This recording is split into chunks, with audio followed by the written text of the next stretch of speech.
I have been a professional YouTuber for over 4 years now, and yet during that entire time, I've never had a permanent place to film. We have filmed in Dave's mom's basement, my parents' basement, my in-laws' backyard. Thanks to patrons, thanks to videos doing well, we finally have a permanent place to film.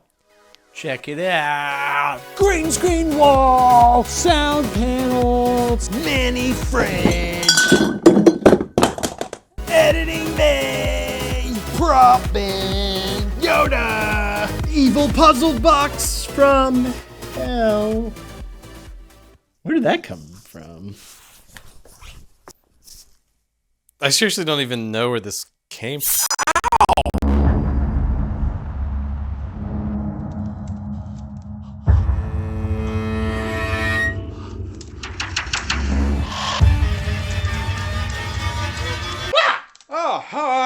Who are you? Hey, dude, it's me, your buddy Caleb. I know I died at the end of the second season of that show that we did for that company, but the box fondling and your blood spilling, well, that brought me like 4% back. I bet that if you watch and explain all the Hellraiser movies, that personal suffering will help me reconstitute the rest of my flesh, dude. I do anything else? Kind of like kill a pig or something? Ew, dude, that's gross. That's disgusting.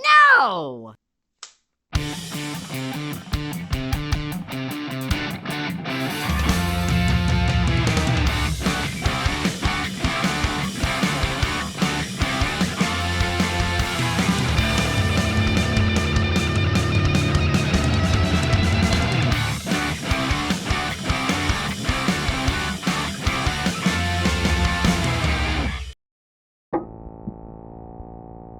Next time on House Hunters, it's time for a place of their own, but they have a small problem.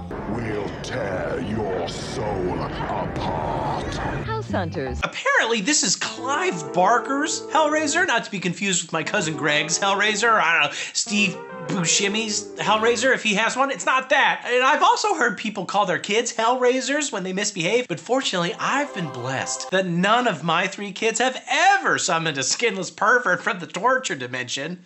I mean, yet. Then we weirdly transition a shot inside of a little box that's being sold to a guy with nasty-ass fingernails. Oh my god! If that genuinely got you, I've never seen you jump like that before. He then plays with it like a Rubik's Cube, shirtless and wet, obviously, because how else would you solve a Rubik's Cube? In my clothes? Oh no. He pushes a button that appears to solve the cube, and he's rewarded with a bunch of hooks shooting out and ripping up his flesh until he explodes. Warning, once you get your hands on Rubik's Cube, you may... And again, yes, Clive Barker, I know what solving a Rubik's Cube is like. What is your point? God, I am so sick of play-to-play games. When I was a kid, you could just play stuff without getting hooks stuck in all your body parts. This is EA's fault, I bet. They're bad. EA Sports. It's in the flesh. Also, I guess this happened inside a nasty-ass house. There's stuff in the kitchen you wouldn't believe. And a dude with pins in his head puts the dead dude's face back together, because, I mean, he seems like he's really good at arts and crafts. He should start his own website called Pinterest Head. I wonder if I'm gonna be able to show friggin' anything that happens in this series without getting demonetized. I mean, they banned Dave's OnlyFans, which was very Hellraiser themed. Some pleasure, a lot of pain. EA Sports. It's in the pain. Sorry. Join my Patreon if you want to throw up all over your pants, because I'll put a Dave OnlyFans picture on there. Like you've seen my OnlyFans. Like you can afford it. But yeah, then Pinhead picks up the cube and seems to reset things to normal-ish. I suppose it's better than Brooklyn. Except right then, a couple shows up. Voila. Hey, poo-poo. And the woman is like, Smells damp. and that's one word for it. But the guy's like, I haven't been here in 10 years since my mom died. Oh, your parents are tight. I bet my dumbass brother Frank has been living here. I guess he needed a hideout or something. And it's important to know that he's an American boy and she's a British girl. Can I make it any more obvious? He wants to move in, We can be happy. but she's originally hesitant because she's European and doesn't understand. In America, we feel privileged if we get to share an old shoebox in the middle of the road with 150 other patriots. Next time on House Hunters, it's time for a place of their own, but they have a small problem. House Hunters, Thursday night at 10 on HGTV. But she changes her mind when she finds Frank's old rat nest full of filthy photos of women he's tied up and banged and is like, Why not? You serious? I mean, it makes sense to me. What more can I say? She also sneakily puts a photo of Frank in her pocket, which that's normal in Europe. So now they're moving in, and the American boy's daughter shows up to kiss her dad on the lips because that's what Americans do, especially if My mother's dead. and to cool herself off from that hot daddy kiss, daughter sprays herself in the face. We also get intercuts between the movers and daddy struggling to move a mattress up the stairs and the stepmom, Julia, banging Frank. Can I come in? Literally on top of her wedding dress, I came for the wedding. seemingly moments after the wedding ceremony. Between this, the photos, and the cube, Frank really seems to like strange box. Says, Wait, what? Let's take 5 guys. like they're going all out too, with fingers and mouths, and they got knives. And by contrast, Frank's brother absolutely gores his hand while pivoting. I don't think anyone has ever had a more horrific mattress accident.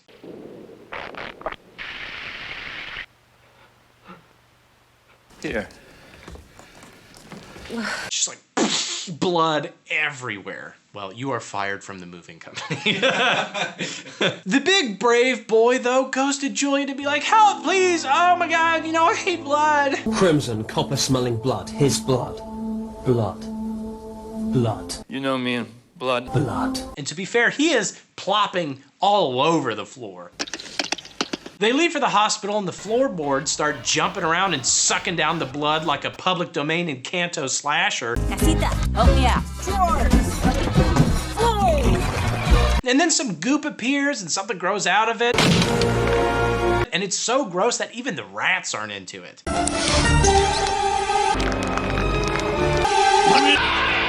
Julia revisits the goopy room later that night and makes a face like, wow, this room is yucky, but you already knew that, Julia. And did you ever think to clean up your husband's blood? No? Well, look what happens when you don't clean up your bloody messes. Julia? I'll get him up. That's right, it congeals into a shitty goop version of Frank. Hello, I am the wanky shit demon. You summoned me when you wanked on your own shit. That's right, her husband's blood brought Frank, sort of back. Like 60%, but he's gonna need a bit more blood before he can plow her like the good old days. And Julia's like, makes sense. How else are you gonna hell raise your penhead if you can't get the blood flowing? No. And I just realized she looks exactly like a female Jimmy Fallon. I could see why Frank likes her so much. I mean, that ice cream is tasty. So Julia heads to a bar where a dude instantly hits on her.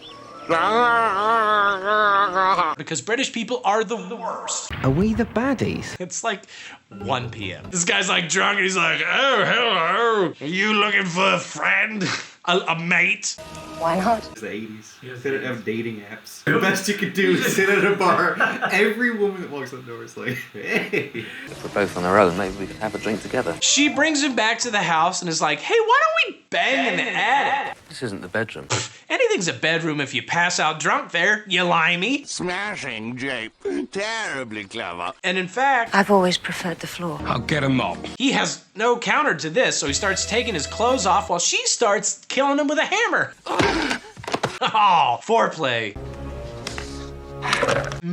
Hey, 2 things. 1, is Frank, is he that great? Why weren't he and Julia still together? Where was she when he was off in Morocco buying sexual Rubik's Cubes? Is his D really worth murdering for? Anything? Are you in there? This is the 80s. I mean, just look at Frank. He's definitely not a dude who's gonna, solve Rubik's Cubes with his tongue, if you know what I mean. Seems like a very selfish lover. Help me. What about me? And puzzler, maybe. Help me. And 2, Frank got pretty far back to life with just some hand blood. It brought me back. Give or take. Feels like a pretty big leap to jump to wholesale murder. Every drop of blood you spill puts more flesh on my...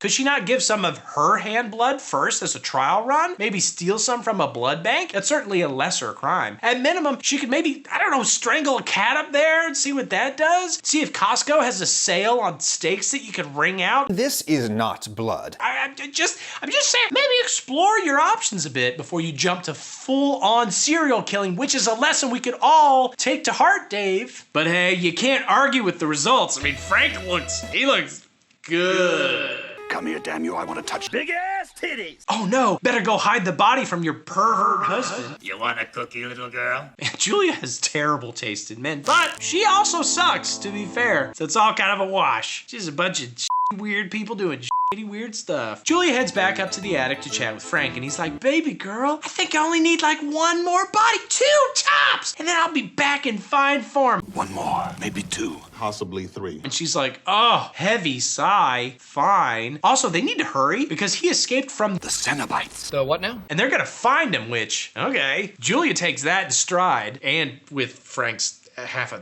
finger in her mouth, but I feel like there's some context that I'm missing. I know Cenobite is a real word and all that, but Cenobite kind of sounds like cereal for movie nerds. I don't know. Here's another dead guy.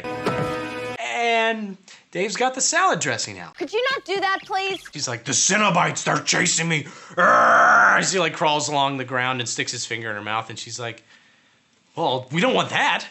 I guess if like a goopy man appears in your floor, it's just like whatever he says is probably, he knows more about this situation than I do. I'm just gonna trust. We all have our expertise. You want a cookie, little girl? Okay, now Frank explains that the Rubik's Cube opens doors to The pleasures of heaven or hell.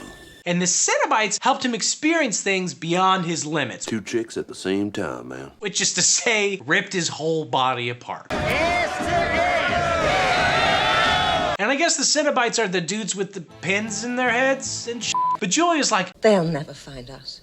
great, yeah. How the hell do you know? Man, she will do or say anything to get at that weird goopy penis. I bet Frank could get her to agree to an adjustable mortgage if he just showed her some shaft. This lady is crazy. I'm feeling sick. By the way, I should mention that in the background of all this, the daughter has been dating a boy and dreaming about her dad dying and maybe being plucked like a chicken.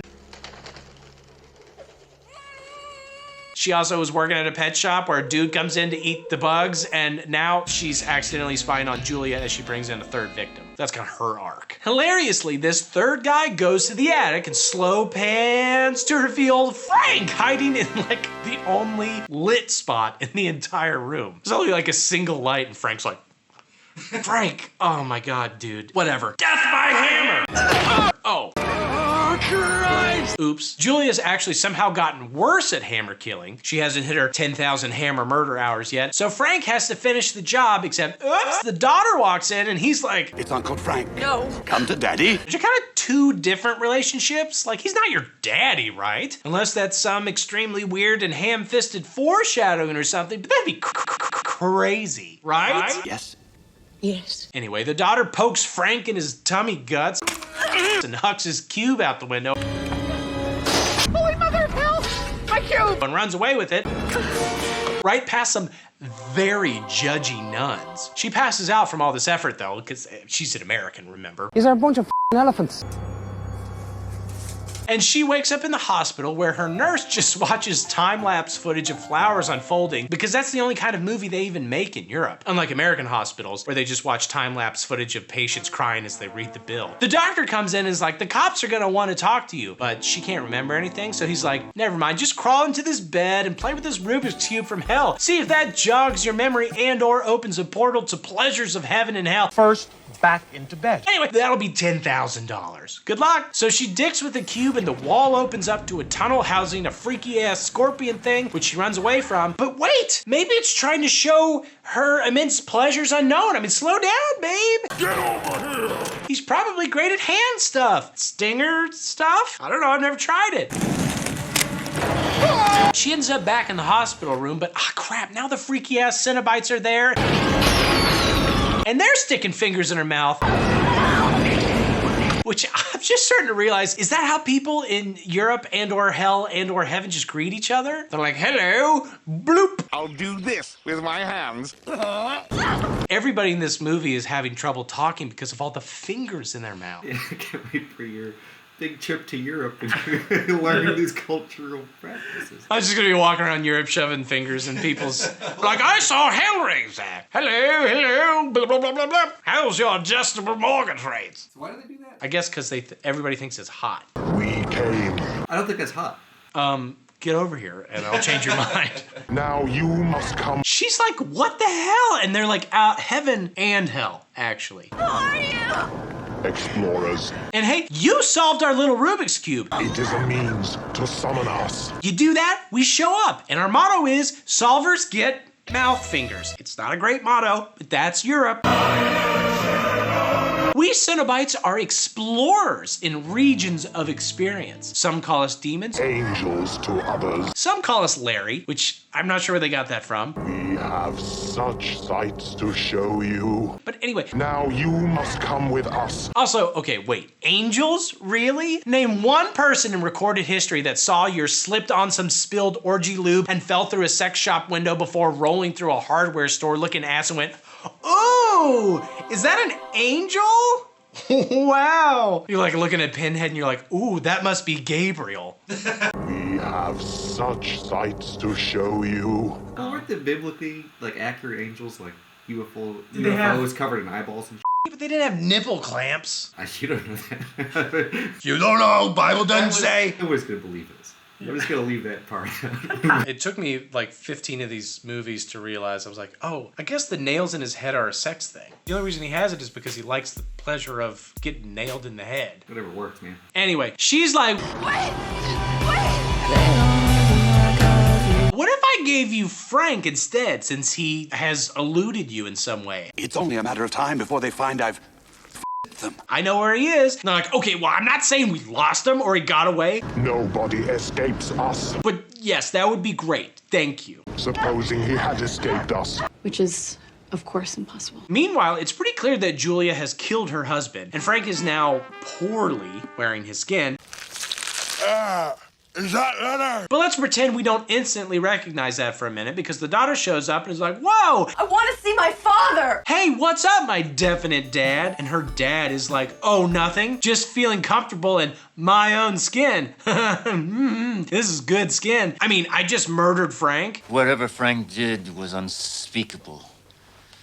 It's unspeakable. This is me, the dad, saying this. So if you see a shriveled, dead, skinless body upstairs, that's Frank, your uncle, not your dad, because I'm your dad. But then dad keeps saying, come to daddy, come to daddy. Which she unfortunately recognizes as that thing that her uncle always said. So she scrapes him and runs back upstairs. She's like, only my uncle says that. It's like, oh, God. You want a cookie, little girl? That's my daddy. Well, you don't really want anybody to say that, but definitely not your uncle. Frank then kills Julia, I guess. Nothing personal, babe. And when they finally end up in the attic, the daughter claims Frank was born out of wedlock. Bastard! Bastard! And he's like, haha, well, my name is Frank. Frank's here. I've covered wars, you know. And then the Cenobites pop out and are like, checkmate, bitch! Frank. Get over here, bitch! We needed to hear you say your name was Frank with your own, reconstituted from the blood and flesh of several random men mouth. We had to hear it from your own lips. First, can I have my lips back? Cenobite law is very strict. Think they can just grotesquely torture anyone? No. There's a complex system of checks and balances in place. It's a fascinating culture. We can learn so much from it. This isn't for your eyes. I guess like Cenobites don't have DNA tests or whatever. Look, I'm like 90% sure that you're Frank, but unless you say that you're Frank, you know, my hands are bound. The law is the law. He's like, entrapment, bitch. That would be a fun show, like a cop drama in the Cenobite world. Dave, that's what half of these movies are. Really? Oh my God. Oh, I can't wait. Yeah, dude, they're mostly cop dramas in Hellraiser world. The world was full of riddles. They hook Frank with chains, and he sure screams a lot for a guy that I thought was supposed to be into this sort of thing. Okay, there we go. The daughter fingers the Rubik's Cube closed, thereby exploding the Cenobites one by one, including Pinhead, who sounds a lot like Arnold Schwarzenegger to me. I'm like getting the feeling of coming. Don't do that. To be fair, Arnold does love to explore alternate methods of pleasure. You solved the box. So I'm coming day and night. The house begins to collapse. But her boyfriend shows up. Kirsty? And they killed the scorpion thing. which is back before it can fully unleash its pleasure on them. Butthole pleasures. And then they watch as the house definitely totally burns down. The movie's production crew definitely actually burned a house down. They definitely had the money for that. And then the daughter, or rather the orphan, chucks the cube in the fire only for the homeless bug-eating guy from earlier to show up, pick up the cube, catch on fire, and then turn into a skeleton dragon and fly away. I'm sorry, Dave, you look confused. What about that doesn't make sense to you? How would you have ended that scene or this movie? These aren't things that happen normally in your day-to-day life. Then we weird transition back to the first scene again, where the same merchant sells the cube to a new horny customer. Man, that's a film. What's your pleasure, sir? People are always asking me, like, Caleb, what are you most afraid of returning to Earth after, 2 years in hell? And I'm like, well, A, I'm worried that my skin's gonna be weird, because what if it grows back odd? And then secondly, like, dogs. Dogs, they kind of freak me out. And they're like, well, Caleb, are you not worried about the state of online privacy? And in particular, the fact that national public data was breached and all of those records are online, including the social security numbers of potentially every single American? And I'm like, no, why would I be worried about that? This video that's chronicling me coming from like a tiny little goopy boy to like a big full boy, it's entirely sponsored by Aura, which is pretty amazing because Aura has all kinds of ways to protect my privacy. Like they've got a VPN for when I'm browsing online, and they've got a password manager. They can even check like my credit score. But to the thing that you're specifically talking about, they actually search the internet and even the dark web for your data to see if it's been like compromised, like if people are using your passwords or your emails getting plugged in weird places, or if your social security is popping up somewhere it shouldn't. And they're like, that sounds pretty cool, but I imagine a service like that is super expensive and also a waste of money if in fact you are not compromised in some way. And I'm like, my guy, if you go to aura.com/breeding, you get 2 full free weeks. You don't got to pay nothing. You can cancel at any time. And that's enough time for them to check to see if your data has been compromised from this leak or any other leak. And I'm like, if you don't believe me, guys, just look at our Discord. This guy, Devin, he says that he had Aura and it saved his business's butt on multiple occasions. And even beyond that, like again, every time you sign up, it keeps Jordan alive and it keeps his kids fed, which means he has more time to watch the movies to bring me more back to life, which is really kind of the main thing that I'm interested in. And then they're like, wow, that sounds great. So all we got to do is sign up at aura.com/breeding and then we get a full 2 weeks for free. And I'm like, that's totally right. And they're like, that's awesome. Can you just like continue with the video now? And I'm like, I totally can. I'll get you close. I very much regret watching these already. What's your pleasure, sir? Literally anything else. A Pepsi enema? A procedure where liquid is injected into the... I would take that, but there's no money in that. Could I make more money on YouTube just spraying Pepsi up my ass? That'd be so much easier than these videos. They're so long. Jesus. Anyway, but no, we're gonna stick to this. Here's a brief visual recap of the last movie before some long-ass, boring opening credits, eventually revealing the title Hellbound Hellraiser 2, which is an unusual way to go about it. Should it be Hellraiser 2, Hellbound? Or did the director just go, oh shit? Hellbound is a sick title. Too bad we have to saddle it with the Hellraiser. Ugh, sad face. I will say though, I cannot wait for Hellward Bound, the Hellcredible Journey, Hellraiser 3. That's coming up. Hellward Bound would be sick with the little dogs that get lost in hell, dude. Yeah. Chance is like, guys, I just experienced the ultimate pleasure and pain. Pleasure. What are you talking about, Chance? Show us, Chance. Show us, Chance. He bit me with his butt. Chance runs up with little nipple clamps. Wearing some other dog's skin. Chance, you look different. I know. I've experienced pleasure you cannot comprehend. Well, gee whiz. I was just curious. Whatever. Here's a dude living the dream. And by that, I mean sitting on the ground playing with a box. Whoops! He zapped himself and he gets hooked and cut, which technically is still living the dream because nightmares count as dreams according to science. Some of them come true. And oh, actually it turns out that he is Pinhead. This is Pinhead's origin. Ah, so cliche. Who does he think he is, Batman? Why did you say that name? Did he fall into a well full of nails? Though to be fair, an S&M pin cushion that goes around shredding people with chains might be a better deterrent to Gotham's crime than a bat suit. If Batman was like, I'm gonna suck your butt but also stab you, and you're like, I'm so confused. He's like, I'm gonna give you pleasure and pain. This is off the rails, dude. I know, we haven't even gotten to like the second paragraph. Oh, are you here for some... Jesus. Last movie's daughter, who I was trying to protect the dignity of by not revealing her true name, but it's Kirsty, okay? Like thirsty, but for James Tiberius Kirk. I'm Captain Kirsty. Welcome back. Anyway, she's in a psychiatric hospital because of gestures to the last movie. It's hard to not end up there after what happened. Scorpions trying to suck your butt and stuff. A homicide detective is like, what happened? And she's like, say my dude. Like, what happened? I don't know. And then I got the box and I solved it, and then they came. But it was weird stuff. For example, the house isn't burned down, apparently. Cops are at the not burned house and they find Julia's blood-stained mattress where she died. And Kirsty is immediately like, whoa, that is a bad mattress. If you policemen don't destroy this murder evidence, Julia will totally come back through it, which is bad. And shockingly, they don't believe her. Even when she's like, you gotta do what Dave and Jordan do every night and destroy that mattress. Separately, I destroy mine with vigorous breathing techniques. Dave just shits in his sleep. Looks like someone was messed up real bad on it. We both destroy mattresses, but different ways. Yeah. Okay. They're like, so what happened here? Why are all these people dead? And she's like, I couldn't tell you, but you should get rid of the evidence. Just, you gotta trust me. See, Julia died on it, and she can come back now like Frank. Well, why didn't you say so? Oh, and there's another few characters milling around here named Doc and Kyle. Doc, surgeon's brains, must devote our lives and energies to going further. And Kyle tries to help, I guess. I'm Kyle McRae.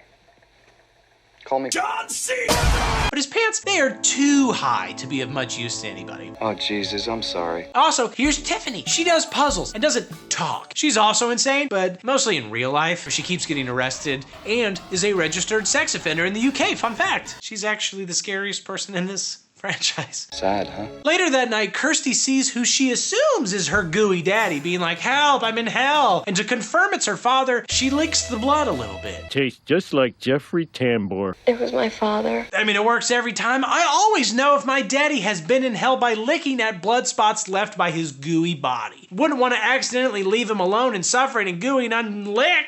Lick, lick, lick my balls! He's alone and he's still suffering. Then Kirsty recaps the entire first movie for the homicide detective and Doc and probably Dave, who wasn't even paying attention. Sorry. But Kirsty better watch her ass because recapping this is my job. Subscribe to my Patreon so I can unleash otherworldly pleasures like buying food for my kids. I would literally die. If I was Pinhead, I'd be like...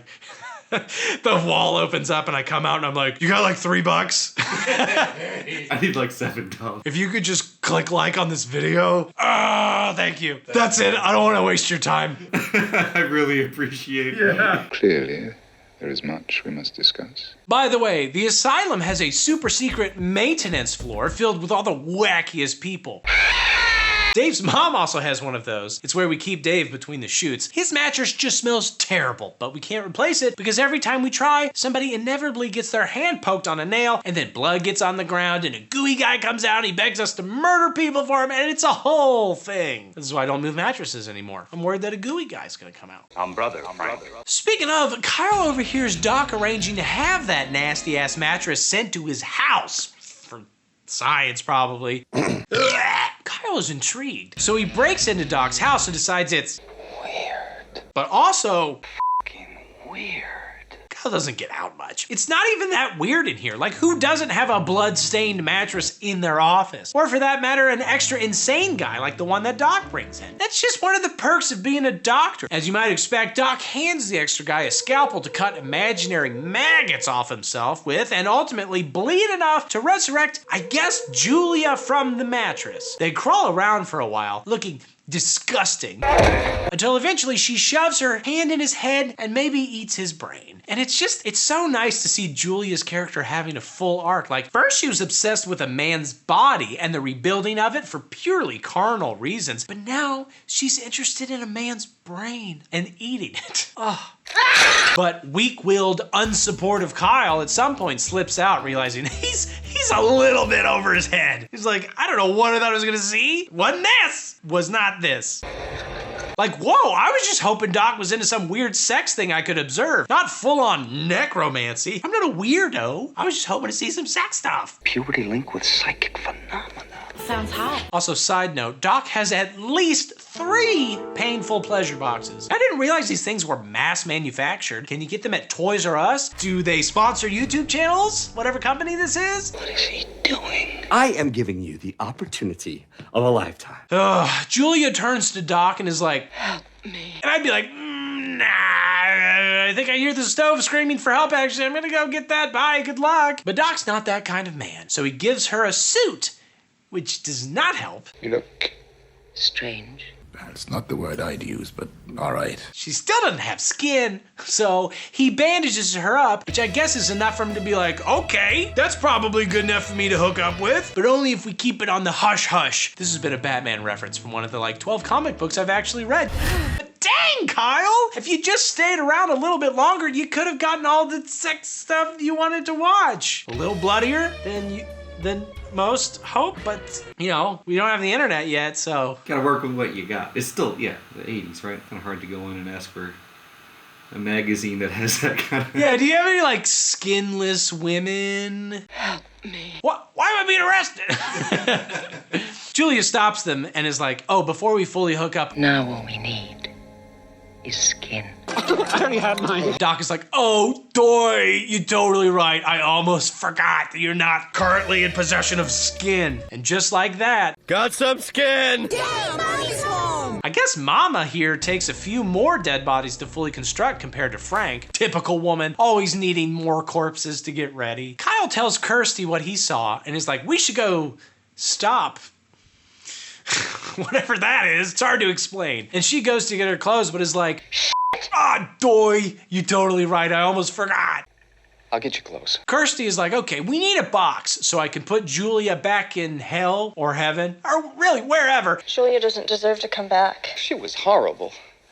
She had no skin. I'm into that. I know you are, dude. And also to retrieve my daddy back from, I think, explicitly hell. And Kyle's like, amazing. Okay, let's go. When do we start? Kyle and Kirsty immediately, though, separate when in the house. Wait for me here, all right? I'm gonna steal the Declaration of Independence. And Kyle bumps into Julia, but is completely unfazed by there being some other random woman in the house. Is it still here? Even when he walks into the murder room and she says, come to mother. He still doesn't do the sensible thing and run away screaming, and another one gone, and another one gone, and another one sucked to death. Let's go! Which were the original lyrics. The British are so much more sexually free. Famously. Was I right? I have never had as many fingers in my mouth as when I went to Britain. I suppose it's better than Brooklyn. Kirsty walks in and is like, hey, what the hell? Why did you do that? Come on, don't do that, bitch slap. Then suddenly Doc shows up with Tiffany, the puzzle master, and he hands her a box and she's like, sick. I love puzzles. So she unlocks the box and a bunch of doorways appear and explodes and oh, hell yeah! The boys are back in town. You'd think they'd kill Tiffany, but... No.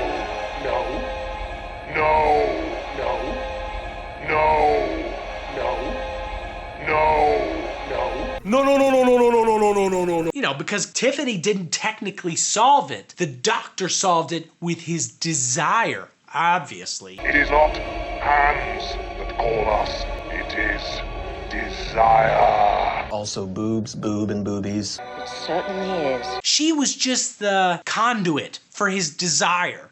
We're gonna kill you, Doc, because it was actually your desire that made it possible for the box to be solved. And he's like, well, I wish somebody would have told me that before I had to unlock the box. He's like, Catholic Jumanji. Jumanji, a game for those who seek to find boobs, boob, and boobies. All I'm trying to do is hook up with this skinless pervert lady from the bloodstained mattress that I brought back with the maggot knives, and you're making it all confusing and difficult. Are we gonna play lawyer ball? I'm trying to hook up. I'm not actually sure what his original plan was. It's not like he knew Julia would come out of the mattress, I don't think.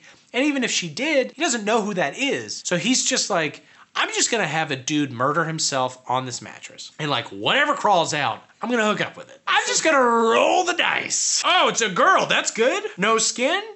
Oh, she wants skin? Okay, fine, then we'll get skin. Beats what happened last time I murdered somebody on a mattress. There have to be so many easier ways to meet people than murdering people to bring your goopy ex-boyfriend back, or like murdering people to see what goopy lady comes out of a mattress. It is Pretender, I get it, but... Do you believe in love at first sight? No. And it's very weird that even the Cenobites themselves have to argue the specifics surrounding the nonsense bullshit logic of this world. They're like, I used to be a lawyer, but I just wasn't feeling it, so I became a sex gimp from hell. And it's like, I get it. You burn out. You gotta do something that you love. You gotta just choose something you're passionate about. Yeah. Are you teasing us? Anyway, Kirsty finally arises from her bitch slap induced slumber, grabs the box, and then everybody runs through endless hallways, and there's blasting circus music and evil eyeball juggling and SNMC Escher shit and bloody versions of childhood homes. Real quick, how is this pleasurable? Dave, put your hand down. Put the salad dressing, I mean, for like normal people. I thought there was supposed to be some pleasure involved for somebody, but I'm not getting any. Look at the fun we're having. Even more confusingly, the Cenobites explain to Kirsty that everybody like me watching this is in their own personal hells right now. He is in his own hell, just as you are in yours. And I am in love with you. Even though these individual hells apparently connect and overlap, because all four characters end up encountering each other at certain points, because maybe hell is other people. Yeah? But Kirsty's like, look, I've come for my father! And they're like, I mean, you can go look for Daddy. We can wait. Feel free. Explore. But we would love to do non-specific things with your flesh later. We have eternity. Twist it. Pull it. Pop it. As long as you bring your flesh back eventually. I want to take things slow. Yeah. Oh, they're actually kind of sweet Cenobites. Are you teasing us? All right, I'm gonna say a few things now that won't make any sense, but maybe if you shove nails in your head while I say it, you'll be impossibly pleasured. So apparently, Julia was allowed to come back to life because she now serves the god Leviathan, who is this floating double pyramid thing in the sky, and it wants souls, I guess, which, okay, I always wondered what those taste like, so I get that part. And then Doc gets pushed into a box where he gets killed in yucky ways before being reincarnated as, I guess, a new Cenobite. And his thing is that he has a perpetual tube coming out of his head, so I guess technically that makes him Tube Head, which sounds like would make his torture specialty like forcing people to watch terrible videos on YouTube. And to think, I hesitate. But thankfully, he's not real. This is actually a good video, and I am not forcing you to watch it, okay? I can't control what houses Dave breaks into. Was that clear that I was saying if he's tube head, then his thing is that he makes you watch terrible YouTube videos? Oh, well, it's clear that you explained it to me now. We'll just leave that. Kirsty ends up at her father's house. But immediately it's clear that that's not true, right? And also, if you encounter a recognizable house while wandering through your own personal hell, do you just accept that you're at the real one?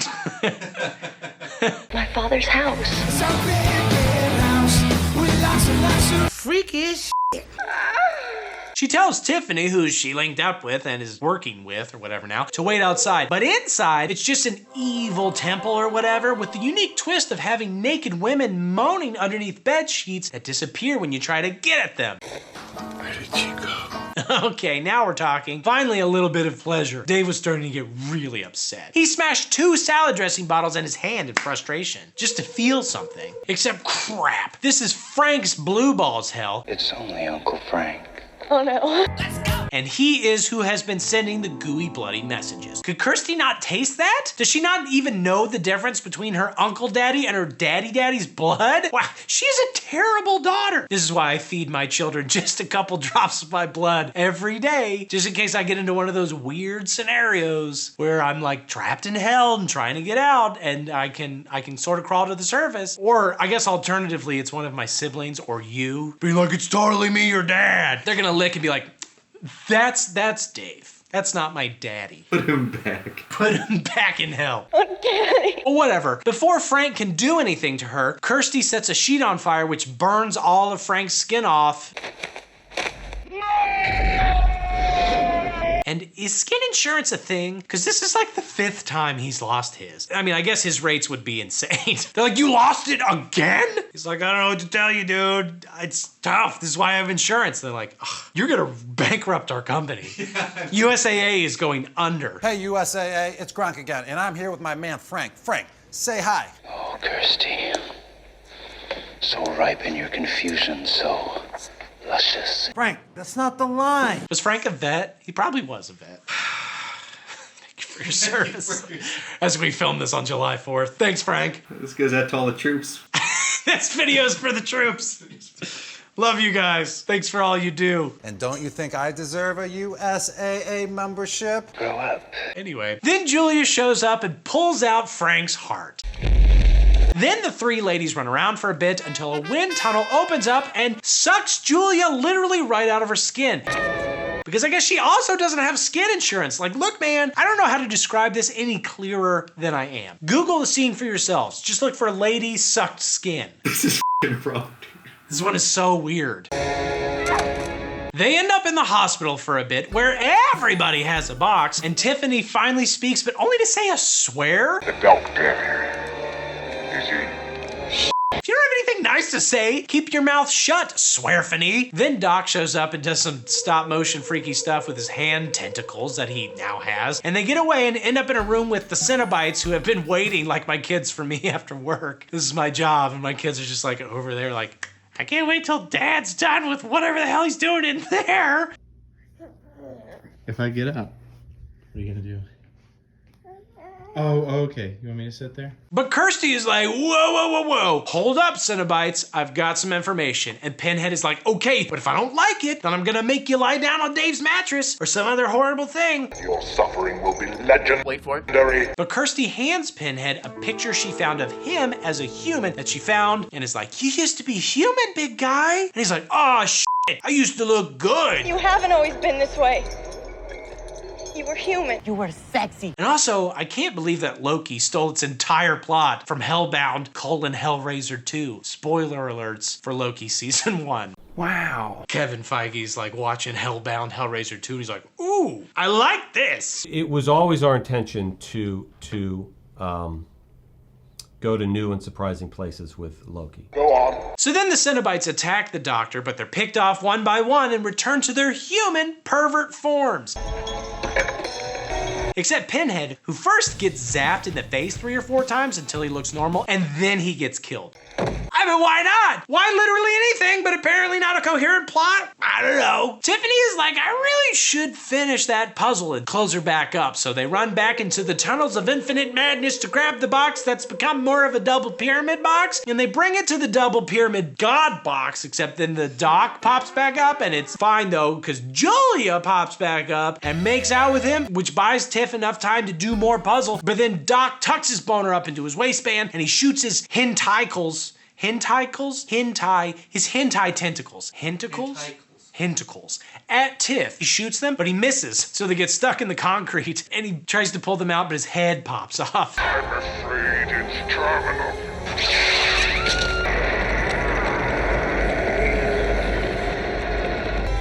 Which is just the most video game ass boss weakness. Like his powers are predicated on literally never missing because then they get stuck. Seems like a huge design flaw. Double pyramid box god.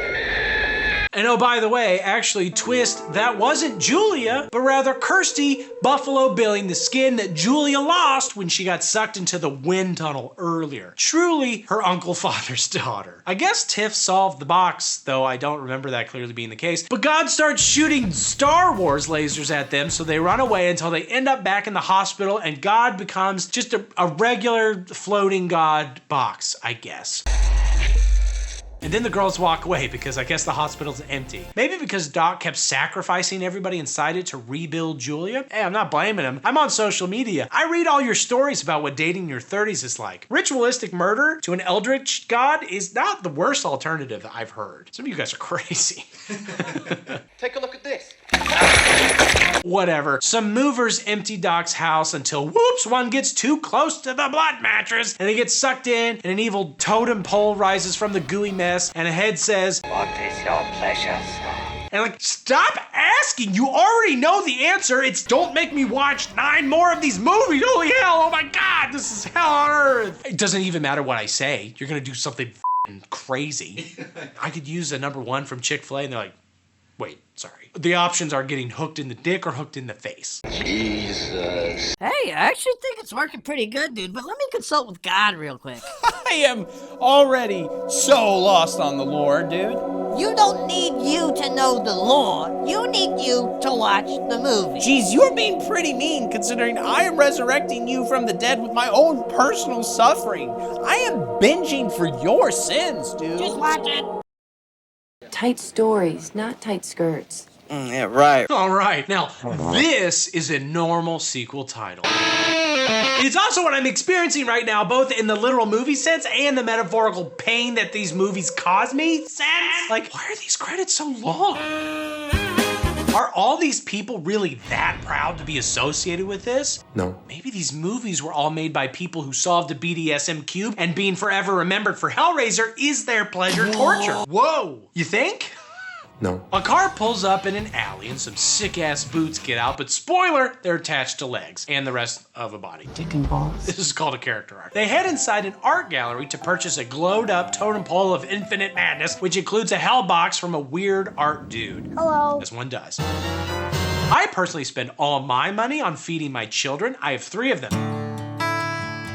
Children, not money. I wish I had 3 money. Please sign up for my Patreon and help me save up 3 money. They've got me coy. But okay, seriously, where do people keep hearing about these boxes? It's a mystery to me. We're still basically pre-internet at this point. Do these dudes take ads out in the paper? Everybody who opens one explodes like a blood balloon in a blender or ends up skinless and in another dimension. Blood, panic, and Pleasure. These are a few of my favorite things. It feels like they're not leaving 5-star Amazon reviews. The guy's like, oh, I've got a horny, weird totem pole with a box in it. Does anybody want it? Oh, yes, please. I'm an art collector. It's yours, my friend. Take pleasure in it. Elsewhere, this reporter lady named Joey is sad because she's named after the worst friend. Probably not, but maybe. And because, ironically, nobody's exploding in this hospital. very bored. And like, there's no story in non-explosions, like how there's no future in local journalism at all. And her camera guy gets called away to a real, probably actually explosive story. Speak. Which is unfortunate because seconds later, a dude is brought in bleeding and dragging chains. And hey, he does definitely explode. I love that for him. Ah, crap, you missed it, camera guy. They couldn't have known. I know. There's also a hot lady there named Terry. Can I let go now? Who's like, explode him? I barely even know him. I just met him at The boiler room. Oh God. Is this about to be a Nightmare on Elm Street crossover? That series is full of boiler rooms and supernatural perverts. We'll see.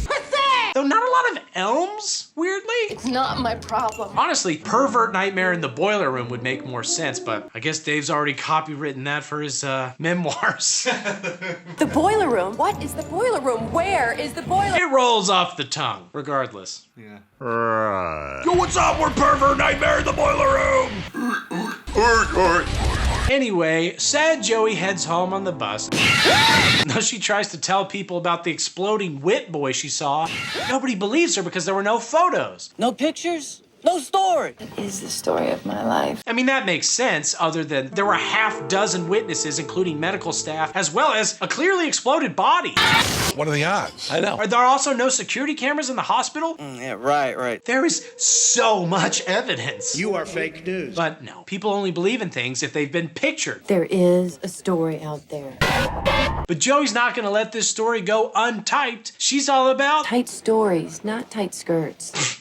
I'll agree to disagree on that, Joey. It's all wrong. I like loose deadlines and loose skirts. Your technique, it's all wrong. What do you mean technique? I mean, hardly any thought. Especially when I twirl it like this. I like women modest and not stressed. Pathologically modest. Turns out that the boiler room is a club and not just a place where Freddy crawls around yelling bitch. Welcome to my world, bitch. And apparently, I got the extended version of this movie with about 4 extra minutes of pointless, unfinished shots that add absolutely nothing to the movie. For example, this is actually very important. in the club, Joey sees a rock band and dancing chicks and, oh, it's a fancy restaurant suddenly. No transition, she's just there.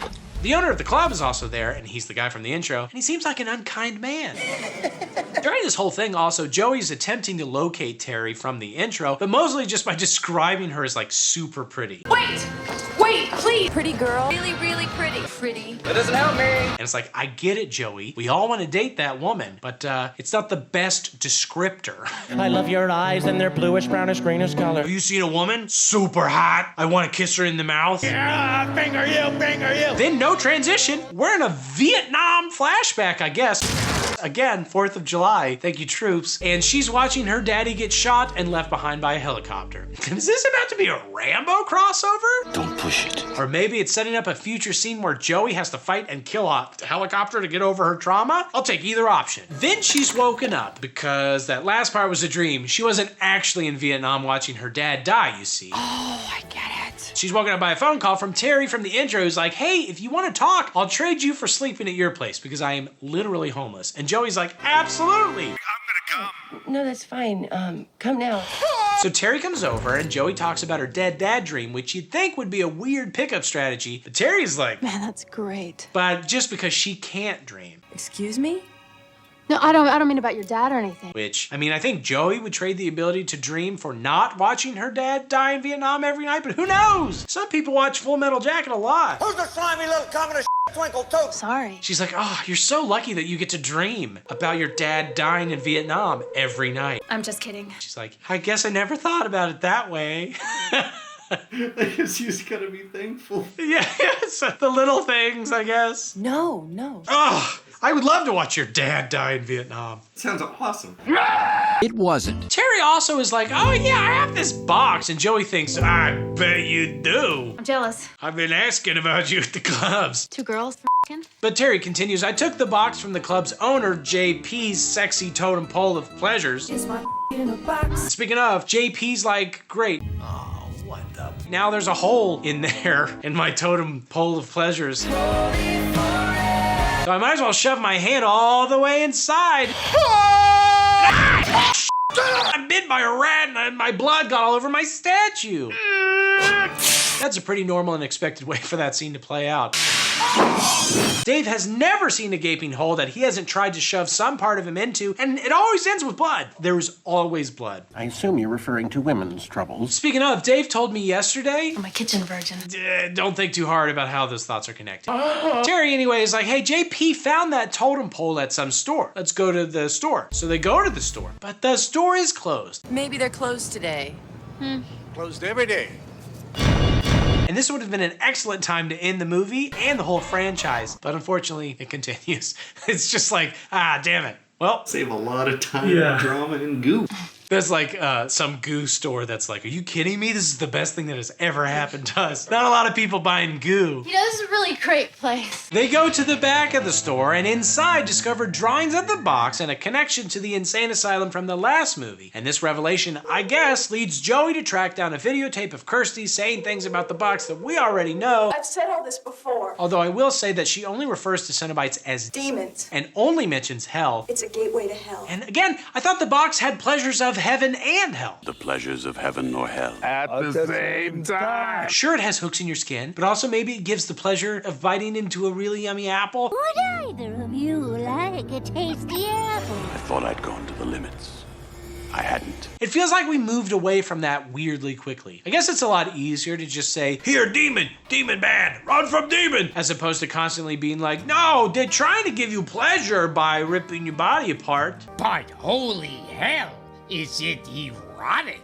So, you know, it's complex. It's art. I hope so. Regardless, back at the club, JP points to a woman he wants, and then he has sex with her while kneading her chest like he's trying to make a couple of pizza pies. Mama Magali. Sorry, Dave doesn't usually watch the movies with me, so sometimes I try to use a metaphor that he'll understand. Anything having to do with Italian cuisine seems to work. Start with our unlimited Pain and pleasure. But then after he's done making amore, Italian generosity begins with JP is like, just kidding, I hate you, get out. Get the f out of my life. But before she can leave, hooks shoot out of the totem pole and she gets sucked into its skin first. Kinky. Again, Dave, this is like you sucking a pizza with your mouth, like how you suck the cheese off first and then the rest of it goes in. Pizza? I don't like any of this. It's like eating it from the y-axis, which is the wrongest way to eat a pizza. This allows Pinhead's head to get his signature pins and be like, JP, my man, how's it hanging, dude? I got an idea for you. You know how you murdered your parents with a gun that one time? Well, what if you helped me kill more people? You can have sex with them first, if you want. Win-win, pleasure for all. Italian generosity. And initially, JP is like, no thanks. But then he's like, actually, okay, sounds good. And man, again, character arc. So JP calls Terry, who's alone at Joey's apartment, voraciously reading all about the best 20th century battles, like she's training to become a grandpa. And, And he's like, hey, come have sex with me. And she's like, no. I will you. I just can't. So then somebody else calls and is like, hey, Joey, you're moving away forever. I'm leaving this voicemail. Call me back. You may not have heard this yet, but you got that job in Monterey. And Terry's like, oh, damn it, I thought I could live here forever. So then she does go to hang out with JP. Come on in. And when she gets there, he pulls the classic, come to daddy. That's worked on every woman since the beginning of time. Like, I'm pretty sure that's the line that Adam used to use on Eve, like, come to daddy, bone of my bones and flesh of my flesh. Why don't you just say you want some Italian generosity?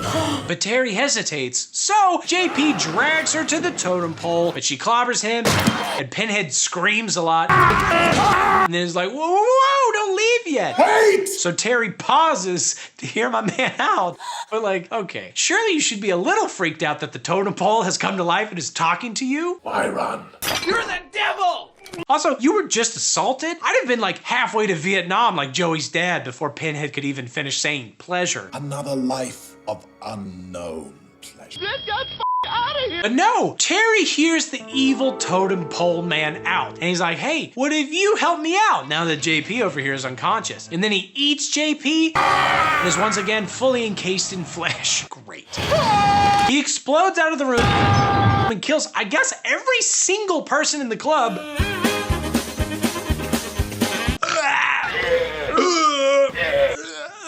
I'm sorry. Like, what is Pinhead's goal here? Is he killing for pleasure? Then we should really be seeing him cranking his pin underneath that leather coat. Shall we begin? He's basically just a talkier Jason Voorhees at this point. Oh, Terry. But whoops, no time to think about that. Call this movie Audrey Munson, because now we're looking at a World War I dream. That's a convoluted joke, but this is a convoluted series. So let's focus how on Joey really needs to lay off the 20th century battles books. But I dream of the Battle of the Somme. Anyway, some dude in Joey's TV wants her help. You have to help me. And it's like, what is he? Some guy with a Patreon? No. There's a guy in your TV who wants help. And it's me, or your phone, or your computer. Maybe you're rich, maybe you have a projector, then you should definitely give to my Patreon. Very subtle. Joey wakes up and finds a radio in her closet, as one does, and it tells her to look outside and she sees a dude sitting in her window and pause. This condo is amazing for a reporter who apparently sucks. Like, she doesn't get any good stories, but she owns this? I have over 30,000 subscribers, and I only own Dave. Sorry. My wife and children, they're leased, which is why I need a Patreon. You know how expensive it is to lease a wife and children these days? Whatever you think it's worth. I guess maybe the apartment is cheap because the window sometimes turns into a portal that takes you to, again, World War I, where a ghost soldier explains that, yeah, he's Pinhead, and he's in a limbo between heaven and hell, and Pin and Head. And by the way, all wars are connected, implying that Storage Wars, Star Wars, and the Battle of the Bulge all happened in the same universe. Except, oh wait, here's a brief aside. Allow Spencer to explain this next scene is in India, by the way. I can't believe that got cut originally. So now it's the Pinhead origin scene from the last movie, and Spencer here's like, I guess I got freed sort of in the last movie, which is to say I'm now totally unbound by hell, so I can go extra hard with the murdering and stuff. And by me, I mean Pinhead version of me. Shell of the beast has been fleshed. But anyway, if you, Joey, get the box, you can send him/me back to hell. Not a good neighborhood. People disappear. Also, he can't take it from you. Pinhead can't take it from you. You have to give it willingly, but be warned, he's a cheeky bugger. She's like, sounds good. Brave girl. And all that to say, that's why the condo is so cheap. Now you're gonna have to sell me your condo. Because that's what happens inside of it, you know? Most condos don't have World War I in it. You just stepped through your window into another reality. It's like, yes, it's 2,000 square feet, but it houses a portal to limbo where ghosts are gonna assign you tasks like a Hell Owners Association. So when could you move in? You wanna move in? It's got 2 bathrooms. Run, Terry. Then Joey's back in her apartment, having woken up again, I guess, and she sees on the TV the aftermath of the club massacre. So she calls her cameraman to meet her down there. Speak. She grabs the box on her way out, except twist, the TV was unplugged. So like, you don't even need to pay utilities while living here. This apartment is amazing. Electricity is just conjured from hell itself. I guess we're supposed to believe that this was a ruse by Pinhead to get her to come to the club, but I mean, what difference does it make if there are actually people there or not? I mean, he could trick her to go literally anywhere, other than a better movie, or nowhere. Is he just more powerful the closer he is to thudding beats? Does more bass drops make more body drops? It just seems like a pretty low stakes trick. But whatever, she gets there, sees nobody around. It does not appear to alter her plan in any way, because why would she? Even when she's inside the club and tiptoeing around more dead people than anybody's ever seen in one room, she's undeterred. Unburdened by what has been. This was always her plan, seemingly, and I'm using the word plan very loosely. No. Except, oh, okay, I guess Pinhead killed her cameraman. RIP. Cameraman, you were so mustached. And? Is that a character arc? Because it's hair? No. Pinhead shows up and says nonsense, evil shit about music and whatever. There is a secret song at the center of the world. But he gets shocked by the box when he tries to grab it. So Joey runs into the street where it may very well be Vietnam. I mean, there are truly so many explosions. As Pinhead, I guess, tries to final destination her with live wires and taxi accidents. And yeah, the aforementioned explosions. Like, what is this? A Swiss bridge rigged to explode in case the country is ever invaded for its chocolate? You get nothing.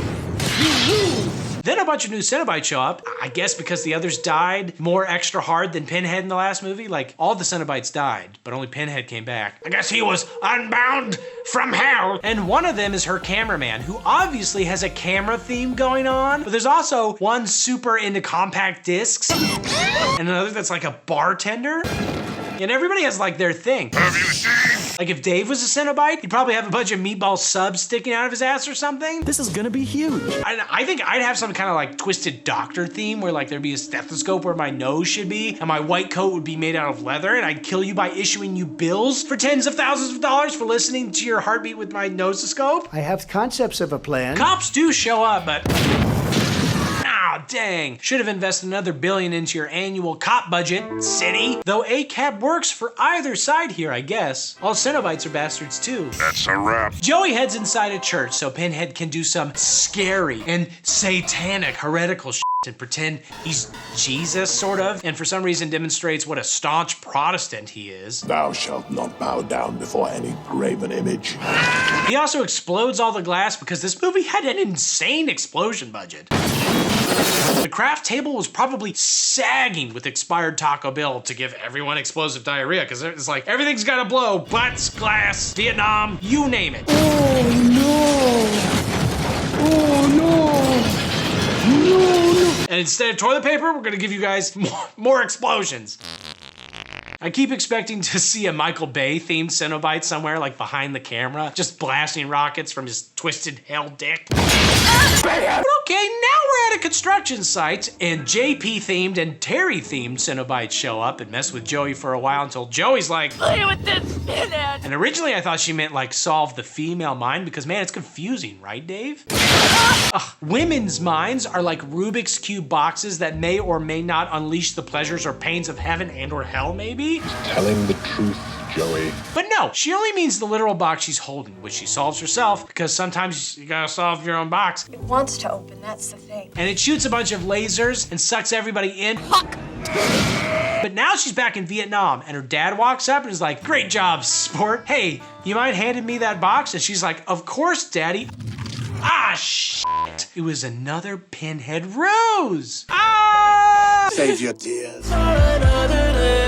But okay, now they're back in Limbo Land and Joey gets all gimped up while evil and good Pinhead sort of melds together with the bad one for a while and he gets all nasty. But in the process, the box is dropped. And Joey's ungimped for a second, so she turns the box into a knife pyramid thing and stabs Pinhead that I guess sends him to hell. Go to hell. Does that make sense? No. Great. Now she's suddenly back in the construction site, so she plops the box into the concrete like Dave's people did with Jimmy Hoffa. But then fast forward to now there's a building with box decor all over it. What does it mean? Is this Amazon headquarters? Oh my God.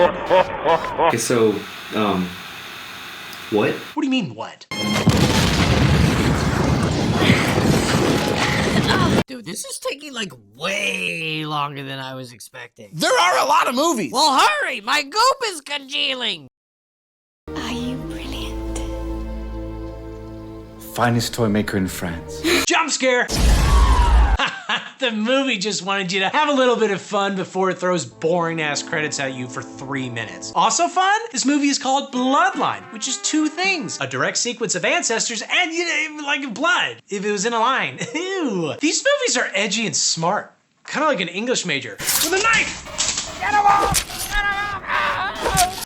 And oh good, this movie is directed by Alan Smithy. That is an excellent sign. For those who don't know, Alan Smithy is the name that directors put on a movie when they no longer wish to be associated with it. This guy knew that he was directing Hellraiser 4 and yet still thought that the resultant product was too awful to put his name on it. I want you to check everything out and find out why. Man, this was always gonna suck. You know how I know? Because it starts in space. Just like old times, eh, Bob? The second you see that pop up in a non-space horror franchise, the purge horn should go off in your head to warn all your brain cells they're about to get murdered for the next however many minutes. Didn't you hear what I said? No more dopey space movies? You don't know what you're playing with. You are a naughty, naughty boy. Oh God, are we in space? What are you afraid of? Whatever it is, it's here. Anyway, some goober-ass looking goober controls what appears to be the Terminator's inbred cousin via remote gloves. And he forces the robot to fondle a Rubik's Cube until the robot explodes. My parents actually tried to raise one of my siblings this way, but they also exploded. Was there some technical problem? Which is why my parents pushed me towards a liberal arts degree because STEM is dangerous. They didn't want to touch us. They wanted to use gloves and have robots fondle us, but then we exploded. Yes, that's it. But before this guy can go do whatever he's gonna do with the demons that have almost certainly appeared on his ship, he's arrested by 2 soldiers, maybe, that have boarded the ship. Consider yourself relieved. The captain briefly explains the plot to this point. We have the company's most productive space station hijacked and taken out of orbit by the man who built it. We have the man himself immersed in ancient history, letting the whole place go to shit. And then the guy named Paul Merchant is like, you guys gotta get out of here. I'm trying to finish something that began centuries ago, which is exactly what I said to my wife halfway through watching these. You gotta get out of here. I've begun something that began centuries ago. And she's like, do you want a grilled cheese? No! You never know what what you're gonna walk into. You never know. Anyway, the lady soldier is like, which is actually exactly how my wife responded too. So he says, okay, fine. Time is extremely of the essence. I have probably opened a portal to hell via robot, via box, via gloves. But if I tell you my entire family history, do you promise to let me finish the job? And she's like, yes. If I tell you the whole story, will you let me finish what I began? That counts. She's very non-committal. He's like, all right, well, I'm gonna tell you a 90-minute story anyway. Centuries ago, a man. End of story. Similarly, when Dave gets arrested, he just tells the cops about his life until they release him. I mean, it's usually to like a mental hospital, but still, he gets out of it by just explaining how he was raised, the basement in which. What the hell is this? The remnants of a most unsatisfying victim. Sorry. So now we flash back to 18th century France, where Merchant's ancestor was the finest toy maker in France. Although his wife isn't particularly impressed because he was commissioned to make the first ever Hellbox, and it is a pretty lame-ass toy. Doesn't actually do anything. Shove it up your butt. And like, okay, what are you, my wife, talking about my bespoke Dr. Jordan breeding action figures I commissioned for $1,300? It's my masterpiece. But he's like, it is not a lame-ass toy. It's a cool-ass toy. And remember, this is like the 1700s. It's not like I'm competing against the PS5. I'm competing against getting guillotined in the square, which to be fair is kind of the PS5 of the 1700s because of its cutting-edge technology. Why? But anyway, I'm gonna go drop it off at the patron who commissioned its house. Because my work might be appreciated there. Like and subscribe. Can't do this without y'all. Stay with me. And shove it up your butt. The commissioner is apparently an evil, culty, English barrister-looking froofy dude. Not even christened, I understand. Who forces his intern, long-haired Adam Scott, of all freaking people, What's up, to strangle a woman and probably cut all her skin off so he, the wigged guy, can yell a bunch of Latin. Naviculas. You Latins are so hot blood. Until she comes back to life, but as a demon lady. You are. Demon bitch. And as we all know, if you summon a demon lady, she's yours to command, provided you don't go against the wishes of hell, of course. Remember your lessons. The box mostly just sits on a table during all of this, but I'm told it couldn't have happened without it, so thanks, toy maker guy. It's like, what, the box has to watch? It's like a Wi-Fi signal. It's just boost. It's a router that boosts the hell frequencies. Speaking of, Mr. Toymaker watched this whole thing through the window and he tells his mortician friend about it, and the mortician is like, I don't believe you made a portal to Hellbox. This is the 18th century, Philippe. Not the Dark Ages. But if you did make a portal to Hellbox, it stands to reason you can make a box that closes portals to hell. So maybe you should do that. I mean, theoretically. I don't actually believe you, although I am very helpful in these hypothetical scenarios. I love our chats. You've designed a machine that you fear can bring forth demons. Yes. Then design a machine that can destroy them. Demons doesn't actually do anything. And the toy maker is like, you're so right, but the only way I can create a hypothetical box of like the kind that you're talking about is to steal the original box back, because I guess I completely forgot how I made it, lol. I didn't write anything down. Puzzle box that he had created with his own hands. I was just sort of vibing, you know? I was like, this box is gonna be wild, chip, chip, chip. And then he just woke up and he's like, whoa. Oh. Anyway, so he sneaks back into the mansion to find the barrister dead and Adam Scott just getting it. But then whoops, the demon lady walks up to Toyman and is like, you should finger me. You have such pliant fingers. I want them to play with me. Just a sec. Buzz, will you get up here and give me a hand? Yeah. Or die. So he dies because she didn't give him enough time to decide if he'd rather finger. And since he fingered his wife with his penis, she births a baby son. My son will be born in a...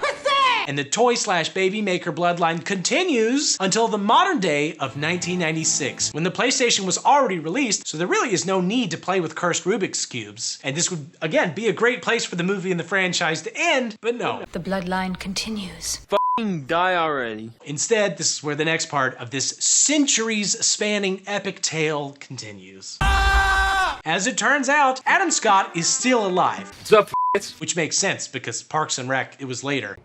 Yes. And so is the demon lady, which makes sense. She's demon lady. They live probably forever, I would guess. Yes. And she learns of the most recent toy maker descendant, and she's like, we gotta go to America to kill them, and maybe also get some biscuits and gravy? No. Screw America. But Adam Scott's like, nah, bitch, and she's like, whoops! Is that your final word?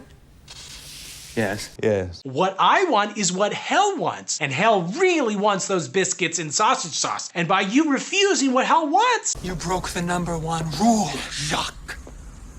You tried to stand in Hell's way. So she kills him with 1,000 cuts. Oh! And like, not only is that such a Dobby-ass, crusty sock technicality. Dobby is demon bitch. How has that never happened in the last 200 years? Every single thing Adam wanted from Demon Lady was never in defiance of what Hell wanted. After 200 years, you should know what those things are. And also, he walked it back when she attacked him, presumably realigning with Hell's wishes, but even just a single act of defiance is enough to free her forever? Ugh, man, Hell's rules are rough. They've never disagreed. 200 years of her being his, like, Demon Lady slave. Have I ever disappointed you?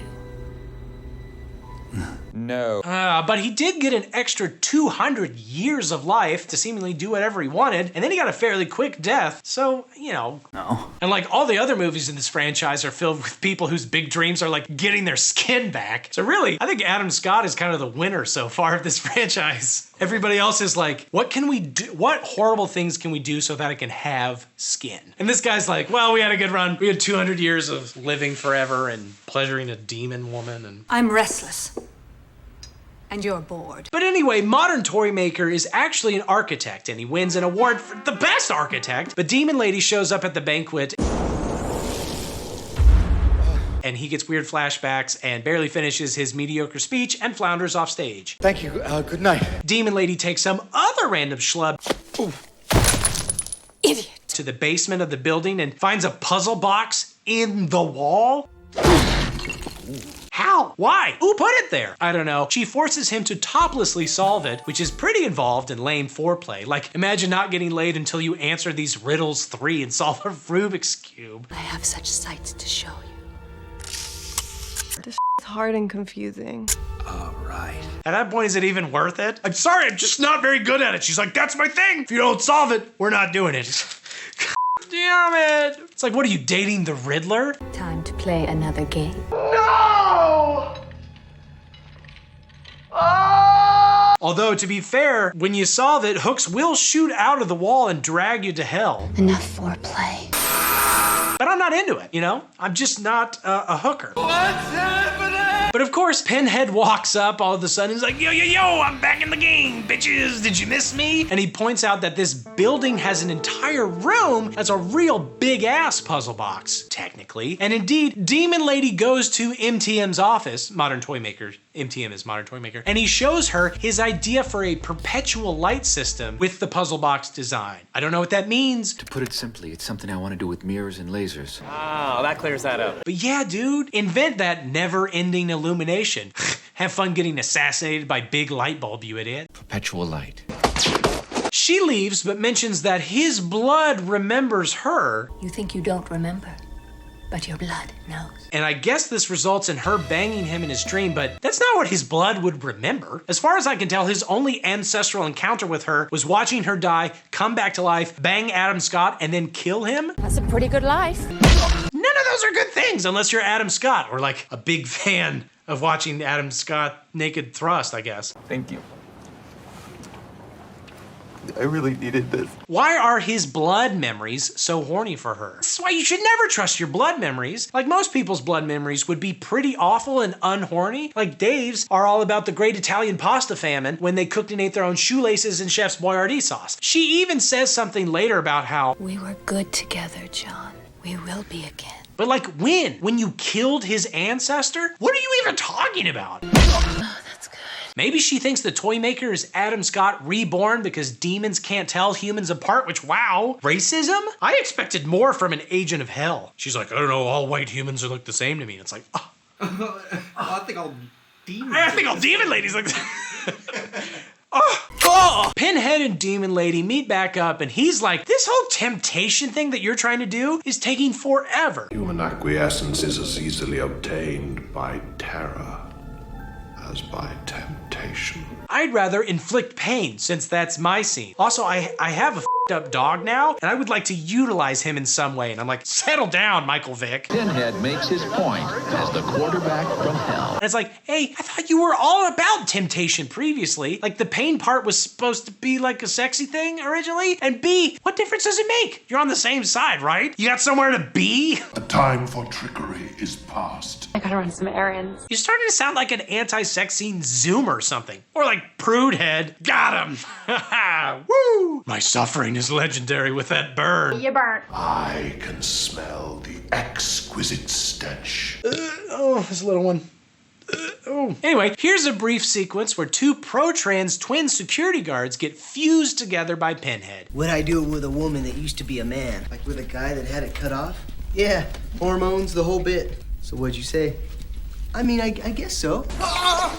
And here's another brief sequence where they kidnap MTM's kid because that's the greatest pain a parent can know. Oh, what appetites I could teach him. Even though I don't think MTM has said even a single word to his kid by this point in the movie, hence why I didn't even mention him before now. Also, the kidnapping is for bait. Oh, I want bait. I just said that. But why do they need to bait MTM? He doesn't even know he's being targeted by hell for hell things. Demon Lady could just be like, hey, come bang me in your big cube room, and he'd be like, sick, sounds good. My blood, super into it. Let me slip into my most hookable tearaway clothes. Yes. Maybe his family could be used for leverage to get him to finish the box room, because I guess it's unfinished, but that's quite different than bait. I'm an English major. Words matter to me. I'm gonna be pedantic. Well, I study English lit, so I kind of have to be. Anyway, though the regular boxes are pretty decent pathways to hell, they really want to transform this box room into a bigger, potentially perpetual pathway to hell. Potentially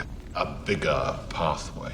They don't have to keep solving it over and over. It's like one and done. But we already have that, dumbass. It's called the internet. And also Pinhead is like, by the way, MTM, is that what you're trying to do with the Demon Lady? Once and for all, we will open the gates. Isn't that what the princess wants from you? And like, yes, again, the movie acts like they're working against each other, but they want the exact same thing in every way.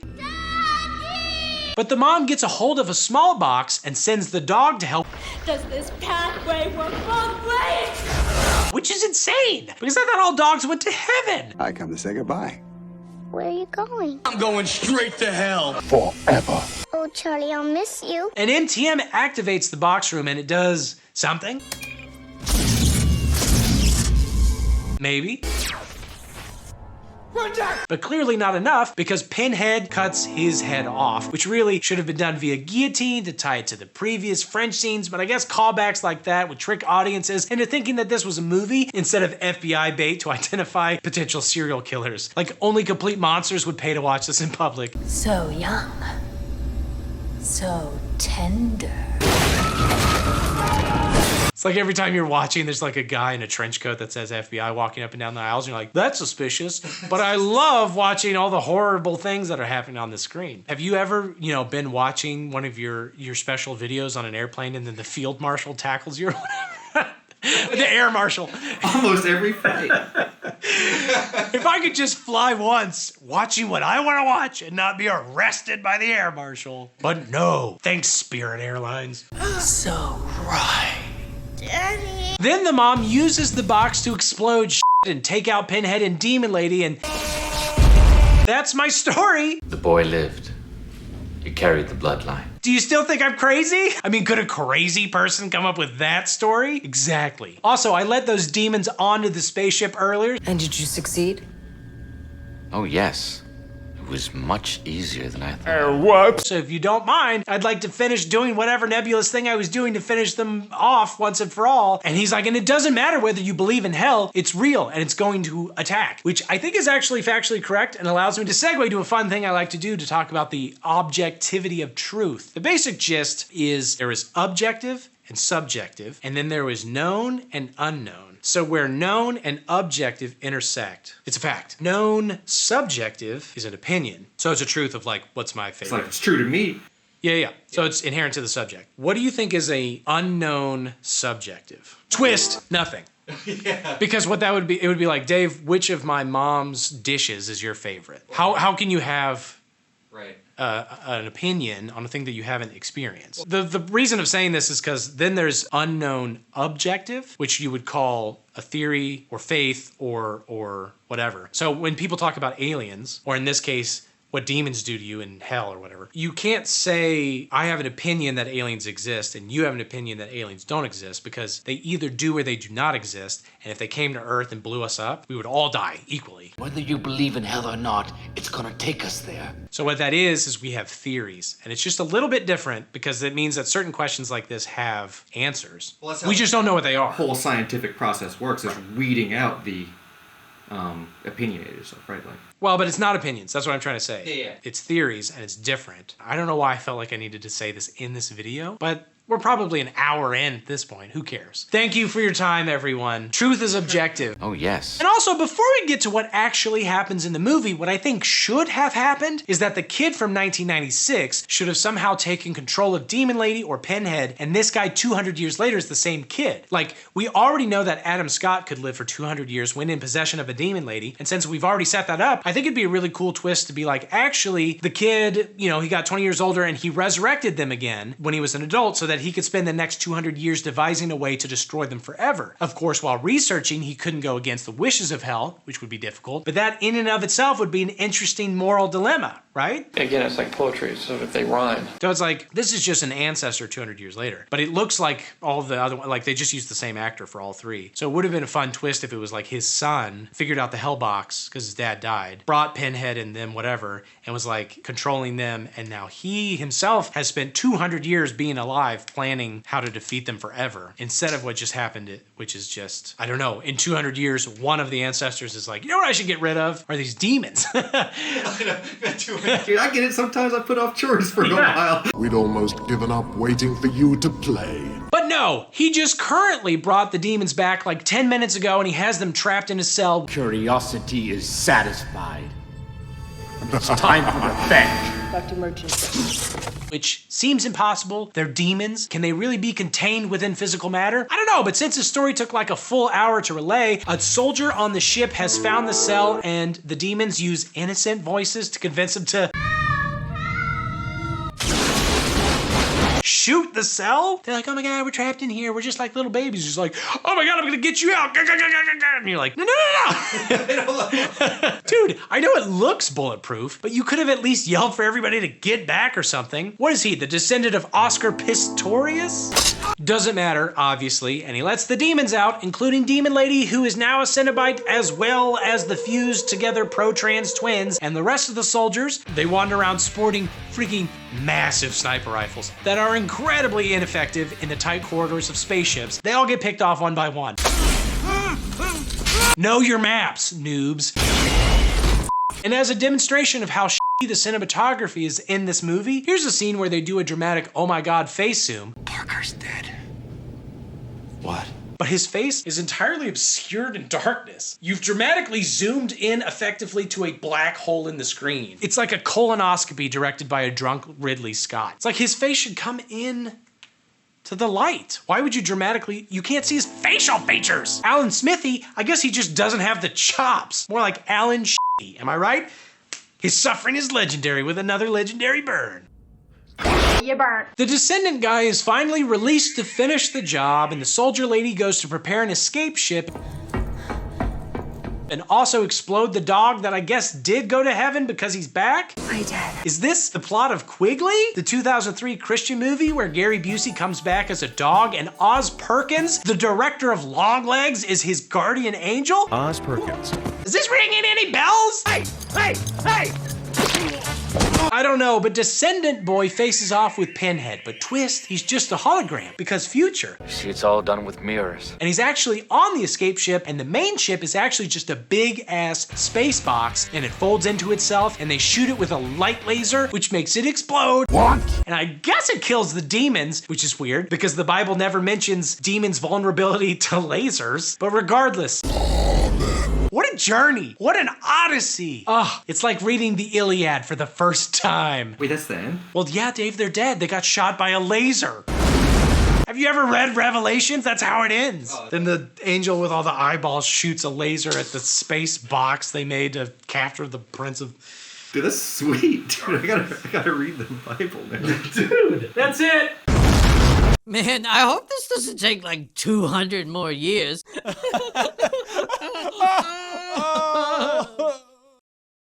it in front of yours? No. Scott Derrickson, you say? Director of Doctor Strange? Well, then I am very excited to see the Heads and Buckets. I love that shit. Totally. The eternal refrain of humanity. That's the main thing I remember about that movie. The other thing I remember about Head Buckets is the guitarist who wrote a song called Jordan. Oh! I don't understand. The opening credits are slightly more elaborate than usual, so that's nice, but jump scare! Always scary to see a Weinstein credit. We open on some dudes just being dudes, which is to say playing chess in a gymnasium next to an ongoing basketball game. It's weird that chess basketball never caught on in the US, but I hear it's very popular in Canada. You gotta be able to run a 4-minute mile. But they call it poutine balls. Yeah, we won by 7, but it should have been 20. A voiceover informs us that the protagonist is a Denver cop named Joe. Dark hair, hot little body. And he just, oh my God, he loves puzzles. The world was full of riddles and penises and puzzles, and I learned early on that I had a gift for solving them. Honestly, gay. He's a real riddle head. He's a real Tiffany in some ways. But the one puzzle he can never solve is himself. One day my own life would become the most challenging puzzle of all. He's so gay. That and why 40% of police families are victims of domestic abuse. Say 8-letter word for slaughterhouse. Precinct. Regardless, he defeats this professor in the chess game. You played right into my game, Professor. Which is a masterful gambit, sir. So glad that the gambit didn't involve a woman. Can you even imagine a girl playing chess? Well, ew. Yeah. Puzzle-Eyed Joe takes the Mile High City nickname to heart and snorts a bump of cocaine so that he could solve harder, like maybe 2 crossword puzzles at the same time. Do you care? And he soon finds himself at a gnarly crime scene at a culty mansion involving a dude he went to high school with named Jay. We went to high school together. The 20-year reunion is gonna be so awkward, I bet. Like, oh, I'm a cop, and what are you, dead? Slacker. He was real hot. Maybe it's Jay Leno. Oh, this is crazy. Have you heard the thing about my murder? It's true, it's true. I don't know. Jay Leno is not the most relevant celebrity to reference. Here's what he looks like with a face. This is true. Really? On the table, they find a puzzle box, which Joe probably loves. And also the severed finger of an apparently still alive child. I'm pretty sure when the finger was cut off, that kid was still alive. But also sad. Which Joe probably does not love because he has a kid that he goes face to face with them while upside down when he's not solving puzzles. Anyway, Joe then steals some secret cocaine from a secret book because this is going to be a really hard puzzle and he needs to be sharp. I understand the concept. Which coincidentally is also the reason why Dave got banned from every escape room in the state. He's like, these puzzles are hard, so I'm going to take a lot of cocaine so I can really crush it. I appreciate the enthusiasm, but we have a strict no cocaine policy here at the Labyrinth of Charlottesville. That's awesome. What'd you do to him? Issue a lifetime ban. To clear his head even further and make room for more puzzle RAM, Joe says bye to his wife and hello to his hooker, who he shows both his skill at close-up magic and his penis. I don't know if he has a skilled penis, but he definitely has a penis. I learned that careful examination of penis would inevitably lead to understanding, even to control. Put down the cocaine and high-five me, Dave. Woo! Once he's done skilling around with the penis, he takes his little puzzle box with him into the and whoops, he ends up in a child's bedroom. And then a creepy hallway, and there's horny Cenobites in there that rub him so hard they end up under his nipples. Technically, like if I could draw you a map, his nipple's actually here. And they go, whoop. That's not how I like my nipples rubbed, but... Yes. Please go on. And also, Pinhead's there, but it's fine because he wakes up on the bathroom floor and is like, wow, what did they put in that secret cocaine I stole? I think there might have been some cocaine in that cocaine. Oh, that. He heads to work, but then his hooker calls and complains like, I'm being attacked. Wah, wah, I'm dead. So he goes back to the hotel room and finds her dead. So he tells his partner everything, but is like, I totally didn't kill her. You gotta have my back on this. Check out the bathroom. Everywhere! Jesus Christ! And his partner is like, okay. And Joe is like, thanks. I'm gonna frame you, actually. And I'm starting to think that Joe, he might not be a good man. They also find yet another kid finger and gain the ability to count to 12 because they got theirs. And then 2 more. I don't know. We gotta find this kid. All of his fingers and his toes. This movie is really gonna make me never want to eat bugles again, though. They run some tests on the box, and it leads Joe to a body piercing place, and he confronts a guy who's like, I'm just the middleman for somebody called the engineer. And hey, Jay actually stole the box from me because it was so expensive. You tell Jay Cho something from me. I've always loved him. And you tell Jay Cho the next time I see him, I'm gonna rip his Pants off. Do you know where he is, by the way? I hope he's doing well, though I do wish he would bring my box back. And Joe's like, Jay's fine. The box exploded. So are you gonna frisk me or?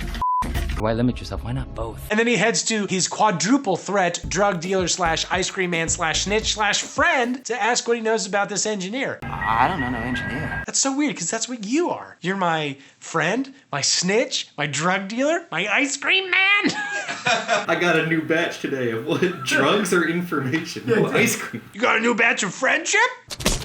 They hang out in the back of his porny ice cream drug van, and the dealer's like, I guess the engineer is a pimp, but like a mean one? Like he cuts heads off sometimes? Oh shit, Doctor Strange!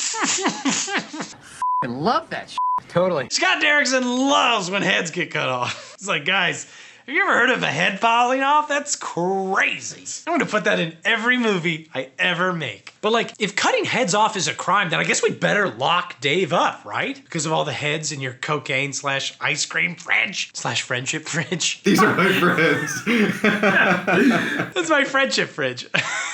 I never met him, I swear to God, I just heard stories. Joe's partner's like, okay, we've lied long enough, and I want to tell the captain the truth, but Joe's like, hey, I actually framed you, and I can either explain it away or double down and incriminate you, so leave me. Nobody is gonna get f***ed.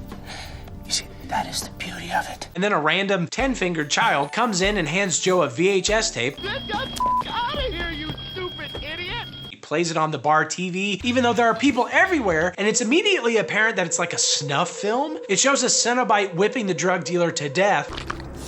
And like, hey man, maybe stop playing this at this public bar where children sometimes wander in. Mine are constantly sneaking out to the local dive bar. But weirdly, when he takes the tape to show his cop friends, it's completely erased. It went up to the cloud! You can't get it down from the clouds? Nobody understands the cloud. The world was full of riddles and mysteries and puzzles. It's a mystery! And they're like, you idiot, this tape's blank. And he's like, I know what I saw. There's some things that you should just die without ever knowing about. Okay, I know what I saw. But could he not bring in any of the bar patrons that he forced to watch this low-budget Passion of the Christ knockoff while they sip their natty lights? There were witnesses. This is the second time in the series where people refuse to bring in witnesses to verify the weird-ass things that they've seen. Why do Hellraiser characters hate witnesses? Witnesses are great. It's the only reason Dave hasn't finished the job.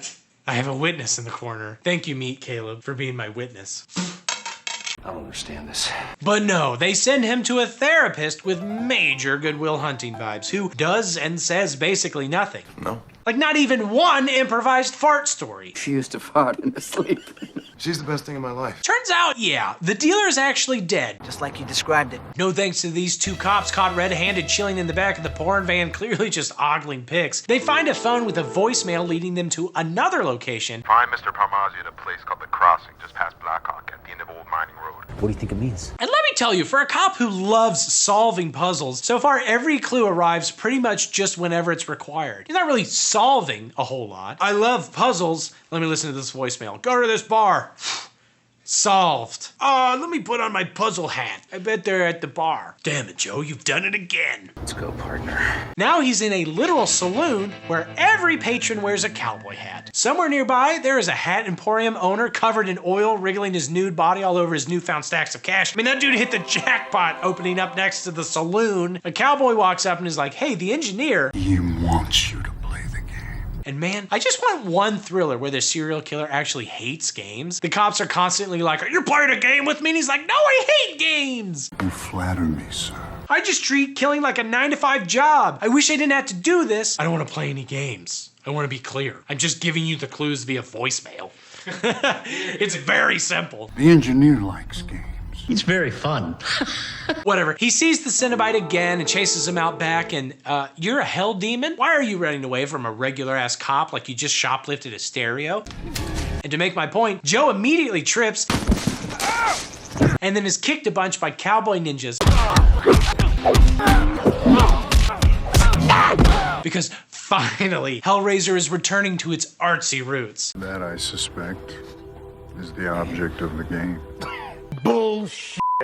He doesn't die, so he runs back to the therapist who was like, hey, yeah, I had a cop several years ago complain about the engineer, and then he shot himself. And all right, yeah, this is a Hellraiser movie. So that guy also had a box that to this point it has been almost entirely incidental. And the therapist then tries to explain the box, and once again, there's no mention of pleasure, but I feel like that was its main thing. They come for you, and they tear you apart. Like in a very sexy way. But we immediately were like, nah, that's too weird. Let's just make it a portal to hell. Some call them Cenobites. Others call them demons and say they take you to hell. Hell. Which, why would anyone want that? I guess, Dave, you could use it to talk to all of your, ancestors. But that's the thing, it's like everybody's still trying to get the box, but it's not helpful now. There's no pleasure, it's just all pain. The history is consistent. Joe heads home and his smoking hot wife is worried about him. Oh my God. But then his mom calls, so he goes to visit her at the old folks' home that is primarily notable for having real trippy ass hallways. I mean, if Pinhead really wanted to see disturbing pleasures, he'd just look up the STD rates in nursing homes. They're real high. We have such sights to show you. But Joe's parents seem fine. Weird as shit, but fine. Gets a little worse every day. Of course, then he opens the door back into the child's room and his parents get murdered on the other side of the door, which is quite unfortunate. Rewind, now we're... Joe's back in bed with his smoking hot, worried wife and receiving the phone call from his mom. John C. So he runs again to the old folks' home again, and now his parents are missing, though they clearly bled the bed. No Depends in the world is that powerful, I guess. That can be risky business. On the bedside table, there are 2 more child fingers, and also a note pointing to the exact address of yet another location. Oh, how's he gonna solve that puzzle? He's like, what's the code? He's like, I think it's an address. But what does it mean? I mean, it means a place where you could go right now. Do we have a main street in this town? Yes. I bet that's what he means. Do you really think I could do those things? So he goes to the other place and finds a telescope, which he looks through to see his partner whipped to death by the Cenobite, who leaves yet another finger. And like, geez, how many fingers does this kid have? Am I right? 6 fingers, 6 murders, only 4 fingers left. Oh, okay, all right, okay, that makes sense. He gets a phone call that tells him to return to his childhood home, which he does because, again, he's so great at solving these puzzles. Go home. Oh, I got it. What do you want from me? And then he finds his wife and his kid on the spinning totem pole, but not fully dead yet. Ah, whoops. Now they're dead, I'm pretty sure. Groan, moan, etc.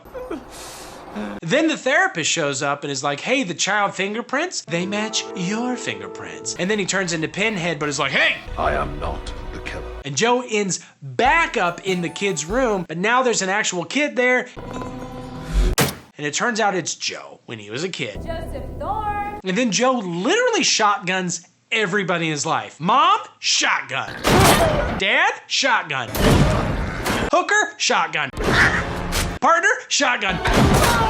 Drug dealer, shotgun.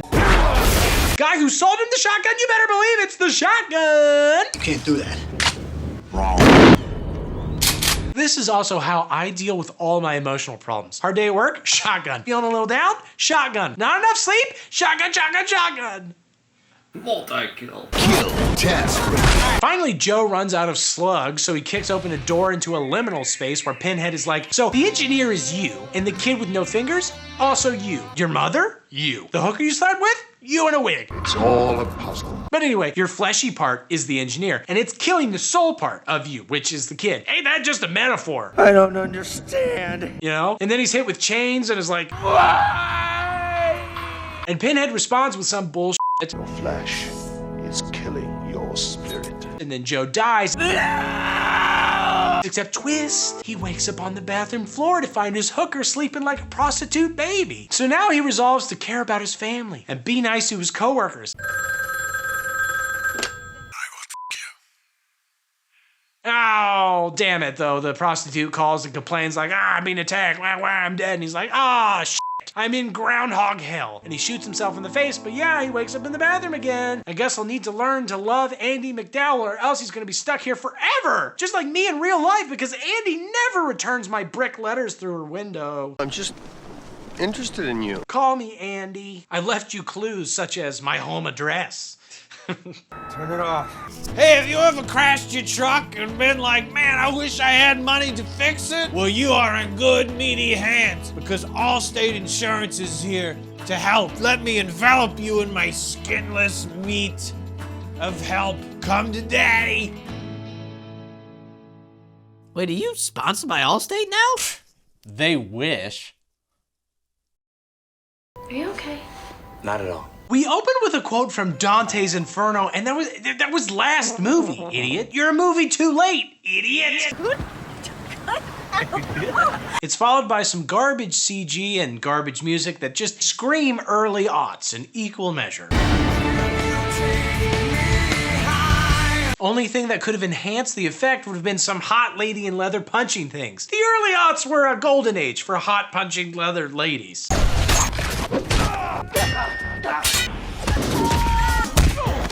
Then I took a cold shower. It's a good time. It's a good time to grow up. I just haven't seen you laugh like this in a long time. Hey, have you ever wondered what a feature-length, gritty version of those Allstate Insurance Mayhem commercials would be? Well, wonder no more, because it already exists, friend. Whoopsies. We're gonna work this out, right? So get Allstate. Indeed, we open with Mr. Mayhem himself driving a car and wrecking it in a truly hilariously stupid way by tickling and making out with his slightly estranged wife, who is Kirsty, the daughter from the first two movies. This must be Kirsty. Nobody cares. Exactly. Whoopsies. He lives, she dies, you're in good hands. Allstate Insurance. For when Mayhem drives you off, when you marry Mayhem and he drives you off a bridge. Allstate. Nobody protects you from mayhem like Allstate. Except he wakes up in a hospital getting drugs pumped in him for no clear reason. Turns out that Dare was right. Apparently sometimes people just randomly give you drugs. Do you guys want to feel good? They should help you relax. Then all of a sudden they're experimenting on his open brain a la Get Out, but maybe they're trying to replace his white brain with an even whiter brain? Get out. You can't kick me out. I love you. And the doctor offhand mentions they're gonna trigger some memories via needle and then bzz, hospital again. They must have touched the wall during the operation. Common mistake. Doctor, my belly aches. You got ass cancer. Oh, man, what happened? Get ready! This whole movie is gonna be like 15 different levels of Groundhog Day, except none of the fun like learning to play piano. Just groundhogs crawling up inside each other's assholes while Bill Murray screams about car insurance. At least that's how I remember that movie. I am really close on this one. I'm gonna take your word on it. And it's not like Mayhem can argue with me because he's had, and he barely remembers anything himself. Probably from all those accidents he caused for Allstate. I'm gonna take your word on it. According to Good Cop here, his wife isn't so much dead as missing. What do you mean she's missing? It's pretty self-explanatory. She might be dead. As Dave is always assuring me and federal judges, legally nobody can be charged with murder unless there's a body. Mayhem is like, what? That's crazy. I thought she died. But also, I am mementoing pretty bad. So I guess, who knows? Allstate. And is that the reason why his mouth isn't even open during this line? You said you tried to pull her out of the passenger side, but the door was locked, right? Yeah. Did you say something? That's strange. That ADR is put in some work. Yeah. It's like, I don't know, my wife is dead. That's so crazy. He heads back to his apartment to serve Major Max Payne vibes for a minute, but oh wait, now he's at work trying to get some numbers going. He works in numbers, you see. Wow, you guys run numbers? If the numbers aren't going, then he's not doing his job. Any numbers at all will do. You know, ones and zeros mostly. He sees a card that says all problems solved, and he flashes, I guess, back to his warehouse where a dude is like, I can see into your soul. But then we're back in the office and his sexy boss is trying to bang him against a vending machine. So I guess his job really, it's not that bad. Dave never slams me up against some glass while I'm trying to get bugled or whatever, despite me putting up numerous vending machines around this new breeding studio. I mean, they're all over the place. And I'm always like, just getting some more bugles. Oh, I dropped my chain. But Mayhem is like, whoa, babes, my wife just died. Although not technically legally. And then he flashes back to them hooking up previously, I guess. And then also a few seconds later, he sees footage of their vending machine tryst on his work computer. She's a squirter. She's squirting. Peter, we got a squirter. Oh God, now he's in the police station. How's that hell yours feeling? And they're like, you didn't even try to brake when your car crashed, which to me Suggest foul play may have been involved. Even though it could also just mean that he's a bad driver. I don't know. He was tickling and kissing. So get Allstate. You can save money and be better protected from I don't know. Whiplash. We're back at his apartment, and a scary dude is outside, and then also in the apartment across the street, and suddenly Mayhem pukes up water, and a slug or something shoots out of his mouth. But it's cool. That was just a hallucination. And a chick with a tummy tat shows up at his door and tries to hook up, but because he has no vending machines in his house, he says no. Are you okay? Not at all. And like, same, Mayhem. Having a weird day. And now he watches a video he took of him giving his wife a Hellraiser box for their 5th anniversary, which is a pretty lame present, even if it didn't open up a portal to hell and previously tried to kill Kirsty for 2 movies. Can't believe you got me a present. Believe me, the ladies, they love it. It's like, I don't know, if you're a victim of, say, baseball bat violence. Right. And you buy somebody a Louisville Slugger. Oh, do you hate those? I totally forgot. Except it's so much crazier because it's so specific. Yeah, it's like you've been attacked by a scorpion from hell and I bought you a scorpion from hell. Wrapped up in a present is the guy that murdered our mutual child or something. And you're like, ah, you know I hate Dave. Where did you find this? Where did you get this? How did you know this is the single thing on planet Earth that I do not want? It's our anniversary, Trevor. It's been 5 years. Also, why is he filming it? For who? Whoops! Now his sexy boss is in his apartment wearing just a bra because their job has casual sex Fridays, I guess. I love my job! And though she climbs on him, he gets her off in the unsexy way. Get up, get up. But his camera appears to show him getting her off in the sexy way, even though there's nobody currently there. And it's like, what? And then she's bagged by Cenobites in the camera, and it's like, what? That's even crazier. Then he wakes up in the office and this is stupid. This is a stupid movie. Must be nice, getting paid for doing shit. Covering up the fact that you only have like 3 shooting locations by constantly cutting between them asynchronously does not a clever narrative make. Christopher Nolan said that. Actually, thinking about it, it's chilling, actually. Maybe I'm asking too much though from a movie with a 0% on Rotten Tomatoes. Not even one of you liked it? I can smell the exquisite stench. Oh, actually, I guess there's a 4th location because Mayhem's weird-ass co-worker gives him the address of an acupuncturist who is like, That's your subconscious talking to you. it's trying to tell you this movie sucks, that's what it's saying. Sort of. Whoops, now we're back in that warehouse and the guy's like, I get it, you're trying to fix your wife because she's so understanding of your constant affairs and that makes you feel Trapped by a wife who suffocates you with forgiveness. well, I've got just the thing, a puzzle box. And Mayhem doesn't question this at all. He just tries to hand over fat stacks like, wow, thanks. This is the perfect solution to all my problems. My wife loves puzzles. They remind her of her dad who was murdered and had his skin ripped off because of one of these boxes. Perfect gift. She'll probably get so distracted trying to solve this that she won't notice Mayhem banging an endless string of hookers in the corner. All problem solved! You told me you loved me! Just open the f***ing box. Oh, God! I have a puzzle box at home. I've never done it, though. So if Well, I recommend not. Okay. You want to go to hell. Oh wait, now they're back at the acupuncturist, and whoa, Pinhead CGs from a picture and stabs Mayhem in the neck and is like paper or plastic. I mean, Pain or the pleasure? I can't choose. and actually, he prefers pain, Personally, I prefer pain. I would not have guessed that. though I think I prefer pleasure. And again, I thought you preferred both. This stupid series doesn't even understand itself. Not like me, baby. I get you. Nobody gets you like I do, Hellraiser. And that's why I hate you. I know you so well and I loathe you for it. I'm sorry, what? Oh, Then Mayhem wakes up again, as I assume a groundhog crawls out of his ass. And wait, now he's back in the cop office. And they're like, your wife was secretly rich, which makes perfect sense considering the last time we saw Kirsty, she was escaping a mental institution / a crime scene. A lot of money in that, I hear. Real smart with numbers, aren't you? And also, bad cop makes a pass at Mayhem. I'm hard as they come. And then all of a sudden, there's a topless chick across the street from his apartment, because we're back there. And tattooed chick from across the hall tries to hook up with Mayhem. And let me tell you, if this is hell, then yeah, I guess I'd be seeking it. Everybody from his boss to his neighbor to the detective assigned to his case is trying to resurrect his flaccid penis. I'm sorry, what? That's a metaphor. From Dante's Inferno. I'm an English major. I swear to God, man, I don't know anything about that. But of course, Mayhem is like, no, don't have sex with me. Oh my God, we don't have access to a vending machine in this neighborhood. I'm feeling kind of weird here.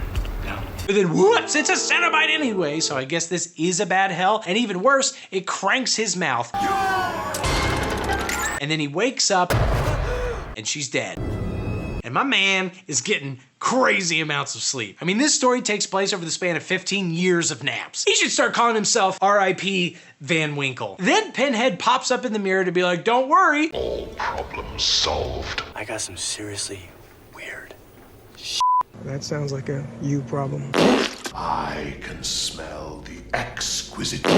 And indeed, the dead girl with the tat across the hall is now dating some big fat dude. What can we do for you, Chief? All problem solved. Police station again. Can they not just call him? He's traveling down to the station like 37 times a day just for them to be like, hey, I saw a butterfly earlier. Just thought you should know. Okay, have a good day. I'm gonna call you in 7 minutes. And that's it. Yeah, that's it. Anyway, apparently the big thing now is his boss has also gone missing. She might be dead, but again, Dave assures me that legally she might not. So she, you know, he's not in trouble yet. Thanks for coming down to the station. You can go, I guess. Then he's in the hospital for a sec, again, and then he's back at the office, and then he's back at the acupuncture lady who also tries to have sex with him for definite therapy reasons. Are you willing to partake? I love therapy. I've always found that a good poking puts me in a better mood, but she stabs him with an ice pick, which usually puts me in a worse mood, but it's fine. Because actually, that didn't happen. Remember what happened back there? Some woman on top of me, naked, trying to kill me. Fingers in butts, dicks in butts. Yeah, not quite that good. He collapsed on the bus, maybe, but in the hospital, they're like, the doctor you've been talking to doesn't exist. So, good news. No hospital bill. Maybe this is heaven. Except, oh wait, now we're back in the warehouse, and Mayhem's wife knew about the affairs he was, or is, or will be having, and Pinhead is like, you're gonna like the way you look. I guarantee it. And then his coworker shows up and is like, we were totally gonna kill your wife and split the pot. What were you thinking, Trev? But then you did it solo, so now I'm gonna shoot myself. Why? Gotta tell you, buddy, the amnesia routine's starting to get a little old. I mean, aside from trying to escape this movie, I mean, that makes sense. But it sounds like you're way less culpable than you would have been if you'd just done the original plan. Just get your share of the cut, or even a reduced rate for your silence and you're in the clear. Or just kill yourself because you don't want to get money you didn't work for. What are you, a Calvinist? Oh, shit. The professional poker lady has cashed in her chips. What are the odds? Sort of a pun. Mayhem pulls the ice pick out of her head to stab a Cenobite he thinks is following him, but whoops. Trevor. It's the cops. He's arrested. Remember what happened back there? Running from some black guys that pulled a gun on him. Now, why is it important to tell me that the muggers were black? They weren't muggers, they were cops. You have the right to remain silent. Also, they did find his wife in the river finally, and Dave's sadly shaking his head. He's like, rookie. Right? So they take him back to the damned police station, but they go downstairs, and it turns out that there is no good or bad cop, there is only sane cop. We're made up of just the right parts. The one cop. Pinhead shows up and hooks Mayhem. You're gonna like the way you look. And it's like, okay, so here's the actual deal. Turns out you did buy a box, hand it to your wife to kill her. Open it up. And we all showed up to maybe pleasure, maybe not pleasure her soul to death or whatever. We meet again. How did you find me? You see, minutes earlier.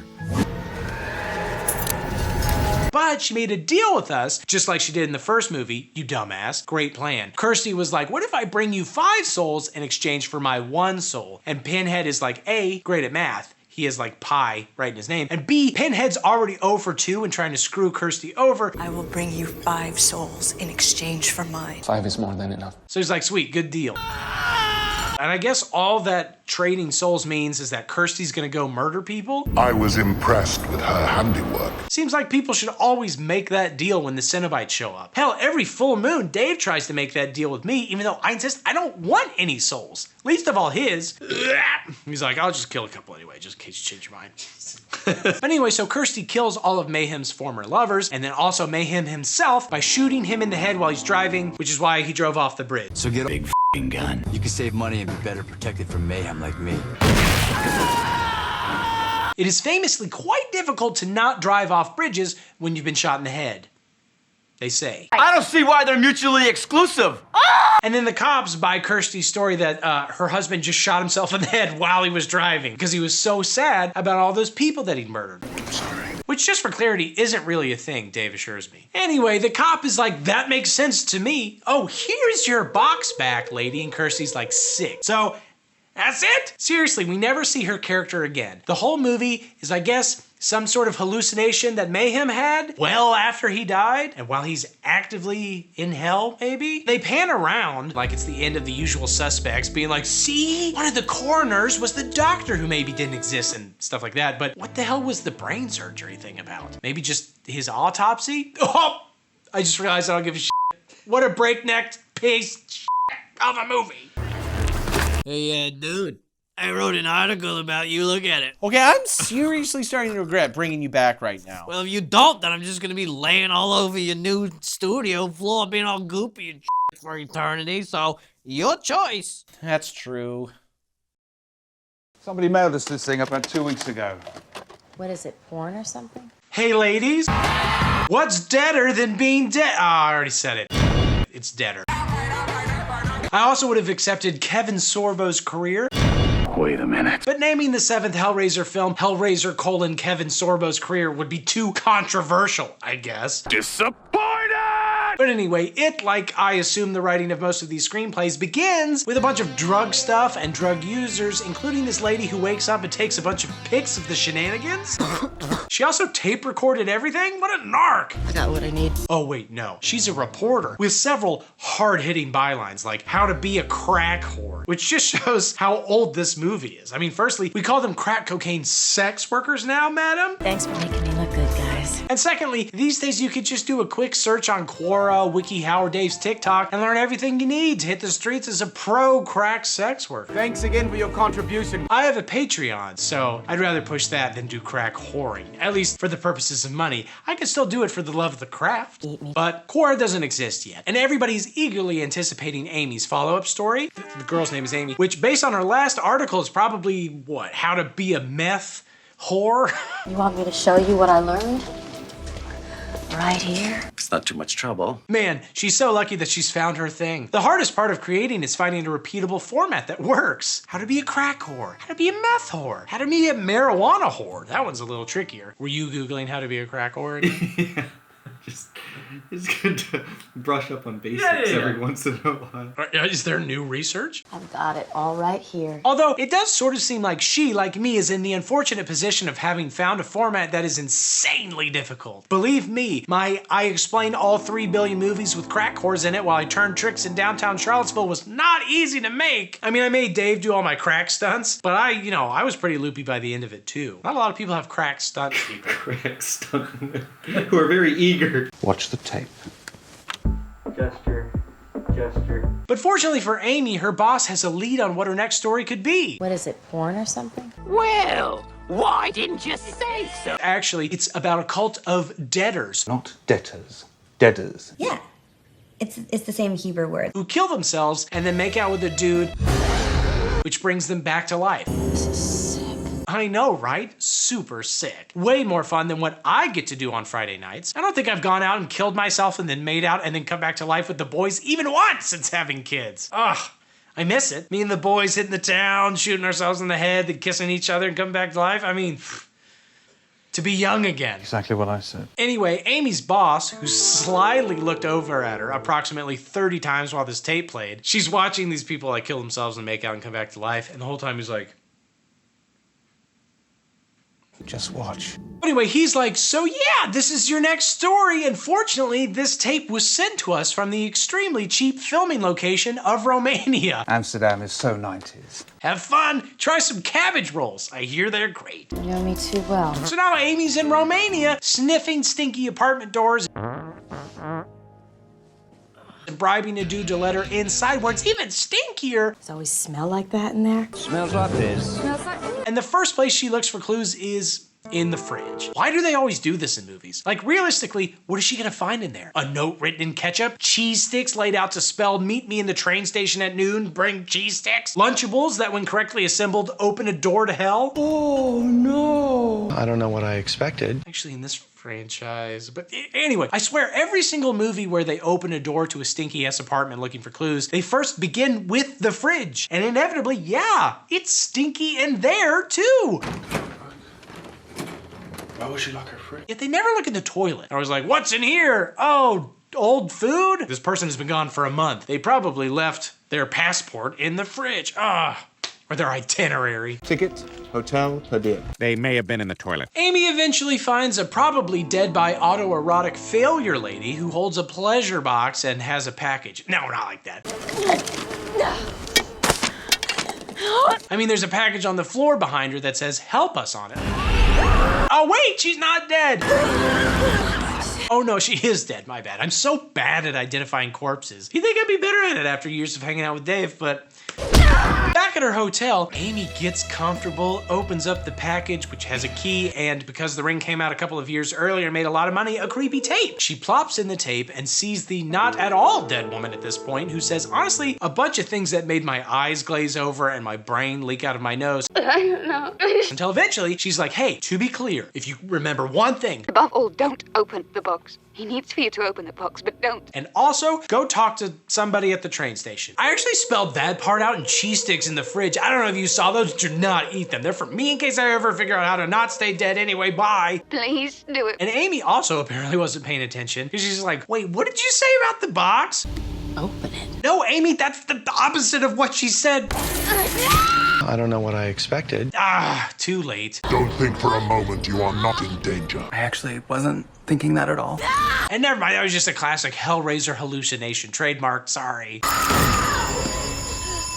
That's what they do in these movies. They're like, well, this wasn't written for Hellraiser, so we'll just have them occasionally hallucinate that they're in a Hellraiser movie. Just pop Pinhead in there. Don't think. Amy hops on the D train, which is what they call the sex train, I guess, in Bucharest. Like, literally, as far as I can tell, it's a train where people just do drugs and rub junks. These are a few of my favorite things. No doubt. And I'm not sure why you'd want to do this on a moving vehicle with a fixed route, given that it'd be super easy for the cops to find, and or just for accidental commuters stepping on the wrong train and be like, oh my God, there's a penis. You know, who needs coffee when you could get a surprise penis to the face? Folgers, stronger than a penis to a face. The best part of waking up is penis. Where is it? Dave, stop packing. You know you can't go to Romania. You're not allowed to travel anywhere. European trains are so much better, dude. Whatever, she's looking for Joey. I'm looking for Joey. Oh, hey, there's Joey. I've been called worse. What a roller coaster plot that was. She says to Joey that she's actually looking for Katya and Winter. The plot thickens. Not sure where she heard those names or who they are, especially considering the woman on the tape was named Marla, and I literally don't remember Katya ever coming up again, though we eventually learn that Winter is the cult leader. But Joey's like, I don't know, they all live in this same house, which is at this location, and all of this, by the way, is done via sexposition, which almost certainly means that the Game of Thrones creators watched this movie, so I guess that makes 3 of us. You first. 3 of us have seen this film. We all have about the same level of success sense. What do you think they do? She gets off the train and sees Winter jump in front of the train. What the hell was that? But the cops can't find the body, so I guess... Where is he? Where'd he fall? They arrest her for making up silly stories, while Winter reappears and gets on a different train in a more traditional way, so I guess Winter isn't coming with them. You won't get away with this! That's where the Game of Thrones dudes must have stopped watching. They're not very good at finishing what they started. It didn't come out good? No, we made every possible We've never mistake. done this before. But anyway, her boss then shows up physically in Romania to bail her out and is like, Amy, to be clear, nobody's forcing anything down your throat. which is always a good thing to tell your employee. Follow it up with a wink for maximum protection from a human resources investigation. I take them as they come. But then he offers her a ride, but she says she wants some fresh air, which in Romania means standing by someone smoking a filtered cigarette. Need the fresh air. But as soon as she turns the corner, she immediately hails a cab to the cult house. But does she not trust her boss to go there with her? He's so British. Who wouldn't trust the British? You know, there's something vaguely demonic about you, Charles. She arrives at the cult house, but it's locked? Damn it. What are the odds? Oh wait, she has a key. What are the odds? Dave, get out your calculator. We're gonna get to the bottom of this. Dave's holding up a 7. Sorry. Anyway, it's very funny that the key doesn't go to some secure door, but rather a random padlock on a chain link fence gate. You know who else has access to this secret fortress? Anybody with bolt cutters. Or one of those thousands of Romanian powerlifters who never skip leg day. We're now going to look at how to do the Romanian deadlift with a loaded weight. But once inside, bird attack! And then mud attack! And then an attack on inclusivity as she's forced down a hallway that is really too skinny, except for the most conventionally attractive of small ladies. Oh, so if I enjoy double bacon cheeseburgers, I'm not allowed to join your death cult? Bigot match! These are a bunch of elephants. Fight you. Then she's stabbed a few times. But remember, nothing is real.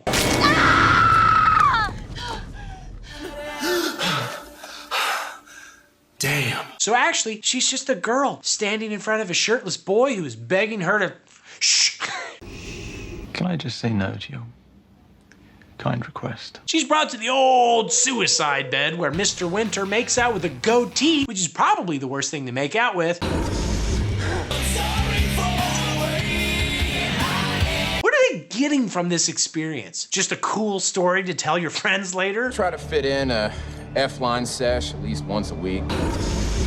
Hey, I died and then I made out with a guy and now I'm not dead. They're like, okay, well, I have an Xbox. I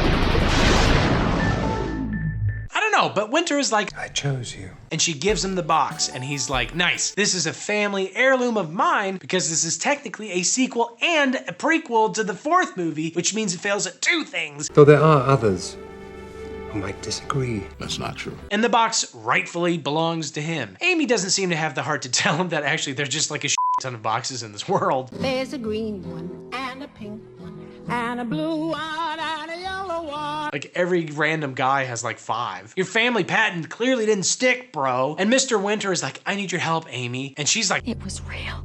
Like this flesh. Which is not a thing that a normal person calls their skin, no matter how many times Dave tries to make it a thing. Gretchen, stop trying to make flesh happen. It's always walking around like, oh, my flesh hurts. And I'm like, I'm not calling it that. Oh, is your flesh sweating? Nope. My flesh has become moist. Yeah, my flesh is moistening in the sun. You're just hot. No. And Winter's like, no way, your flesh totally isn't real. And now she's on the deathbed, and Winter says what I say every time I turn on my Xbox. No more pain. Only pleasure.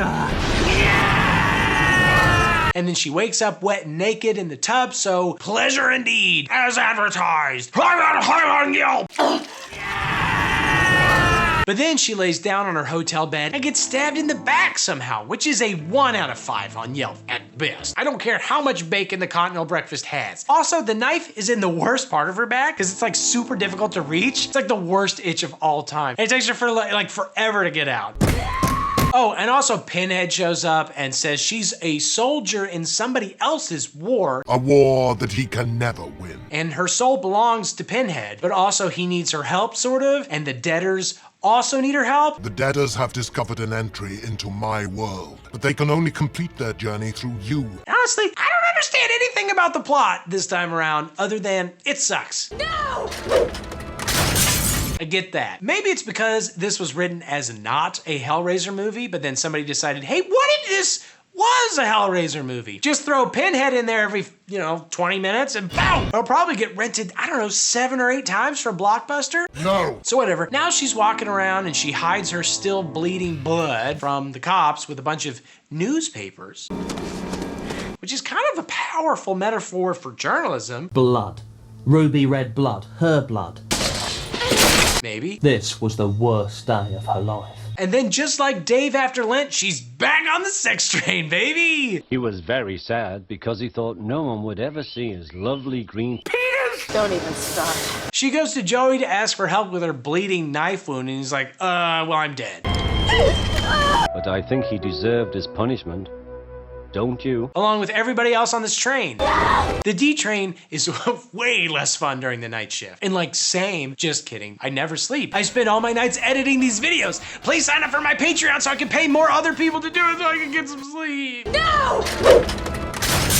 Turns out, mostly dead Marla is here too, and she's the one who stabbed Amy because maybe she saw a mosquito land on her back and only had a knife. I don't know why she did it. Isn't that a bit unusual? And she's like, you need to willingly become a debtor, which is somehow achieved by unwillingly being stabbed in the back. Guess I screwed up on that part. Then we hop into an old memory where Amy was sexually abused by her dad as a child until eventually she murdered him. So that's edgy, I guess. How thoughtful. But then she wakes up in an insane asylum or whatever, and her boss is there, and a little girl does the most intense drawing of all time. I'm drawing pictures.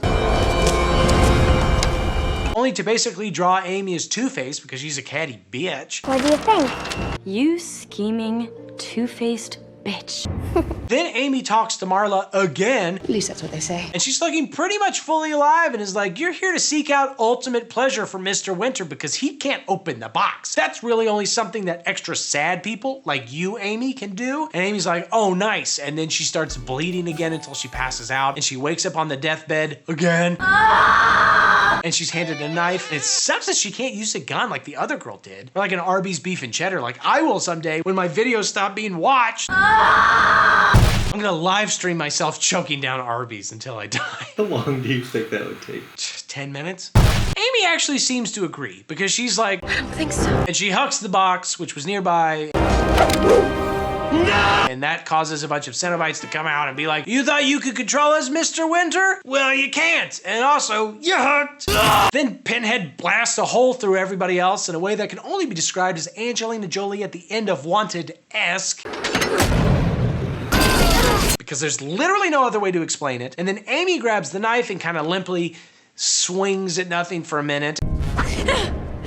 And Pinhead is like, calm down, I own your soul too. And she's like, ah! I'm not gonna give it to you. So she does kill herself, which, oh, yay, so cool, girl power. Lean into that death, girl boss. Yes, queen, go off, girl boss, pussy hat slay. What a great way to win. Then Pinhead and the other Cenobites and also the entire building explode. And Amy's boss watching on TV sympathetically remarks, See no Amy, hear no Amy. and then he tricks some other sexy reporter into heading to Romania to presumably follow the same lead. And the movie acts like this is some sort of, oh my god, cyclical wheel of torture and madness and mediocre journalism, but it's not. The cult is literally 100% dead. The Cenobites have been banished, and all evidence of these things has been exploded as reported by a reporter literally already there on the scene. It is highly unlikely that anyone or anything withstood the impact from the destruction of the building. I don't even think the sex train is operational anymore. Just the bang buses and the rim job rickshaws from here on out. That's Romania, if I remember correctly. That sexy journalist is gonna head to Romania, wander around, eat some bean soup with pork, and then head back and be like, yeah, sorry, I couldn't find anything. The sights were beautiful though. And the British boss is gonna say, baga, or bloody hell, or boil my mutton, or some other British thing, because he's British. There you go.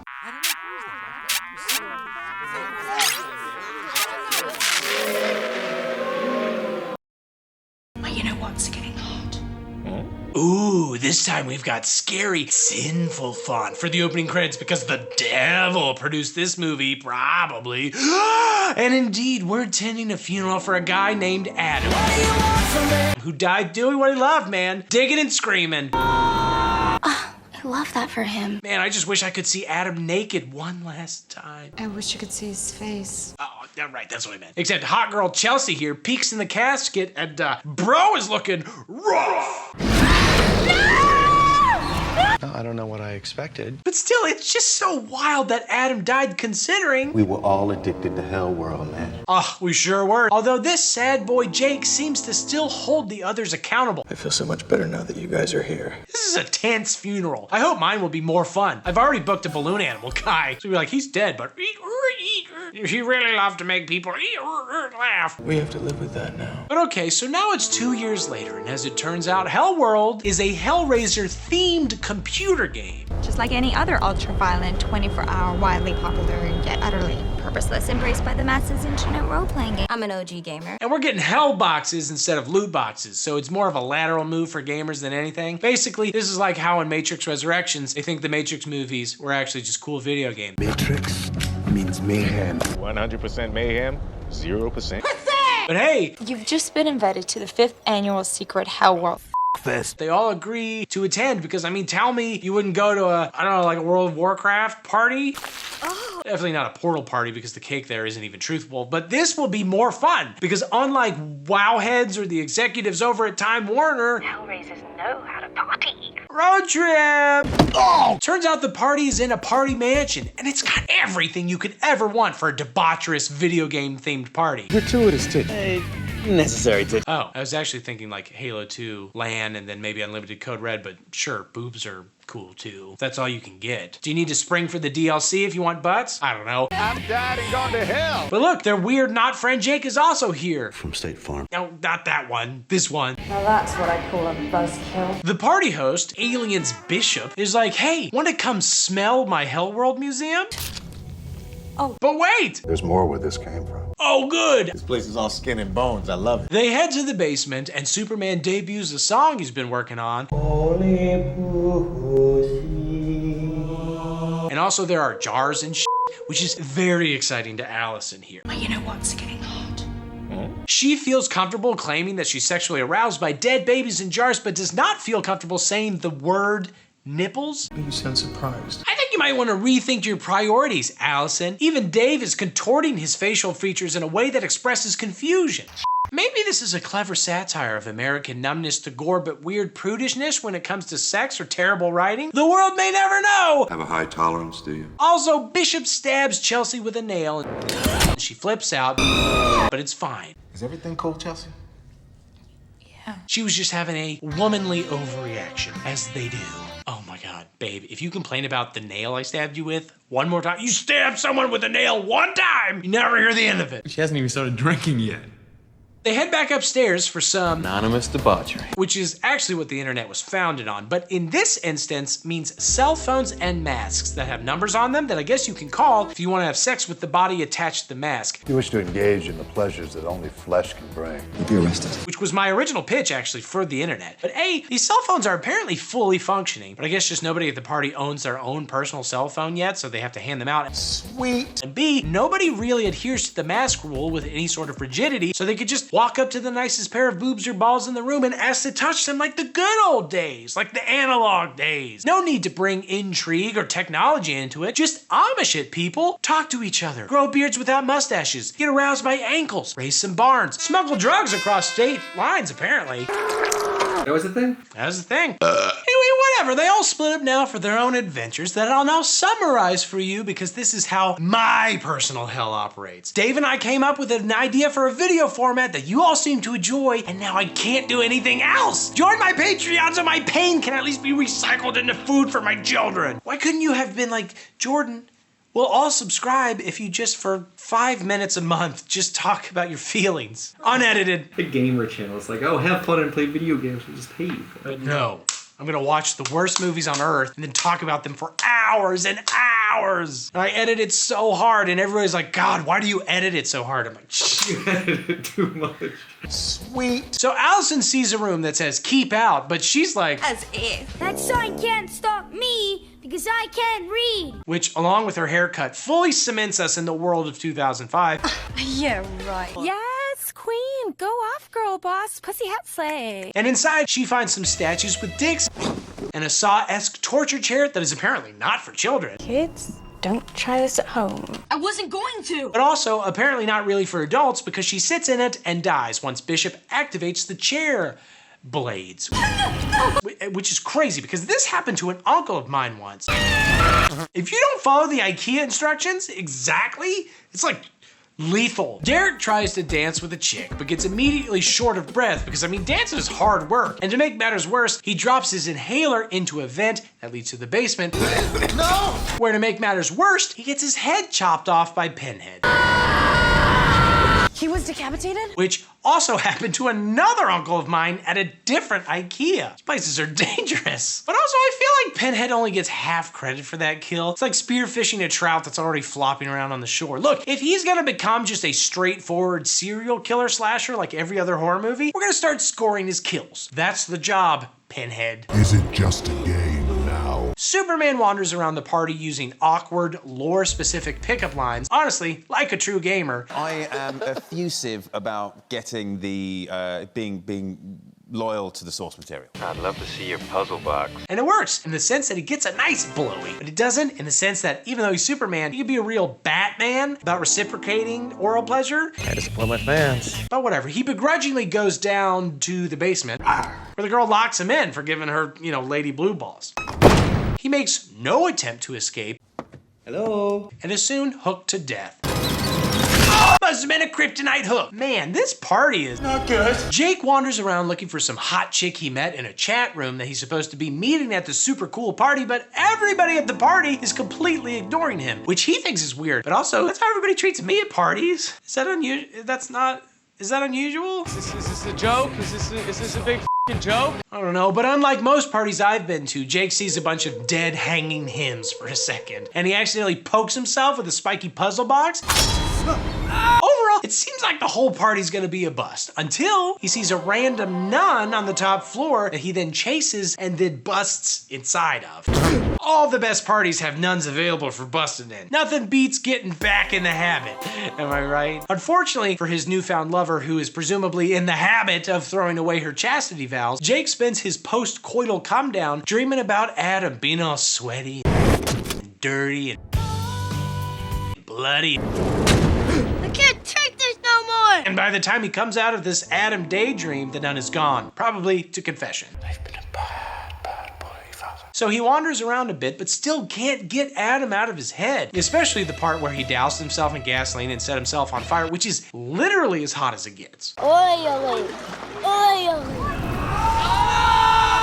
The movie claims this is because Adam got way too into the HELLWORLD game, but I mean, how does that help you win, exactly? I mean, I got way too into XCOM in college, but I didn't set myself on fire every time I had to restart, no matter how frustrated I got. My roommate? Sure, but I needed all of my nerve endings so I could stay sharp.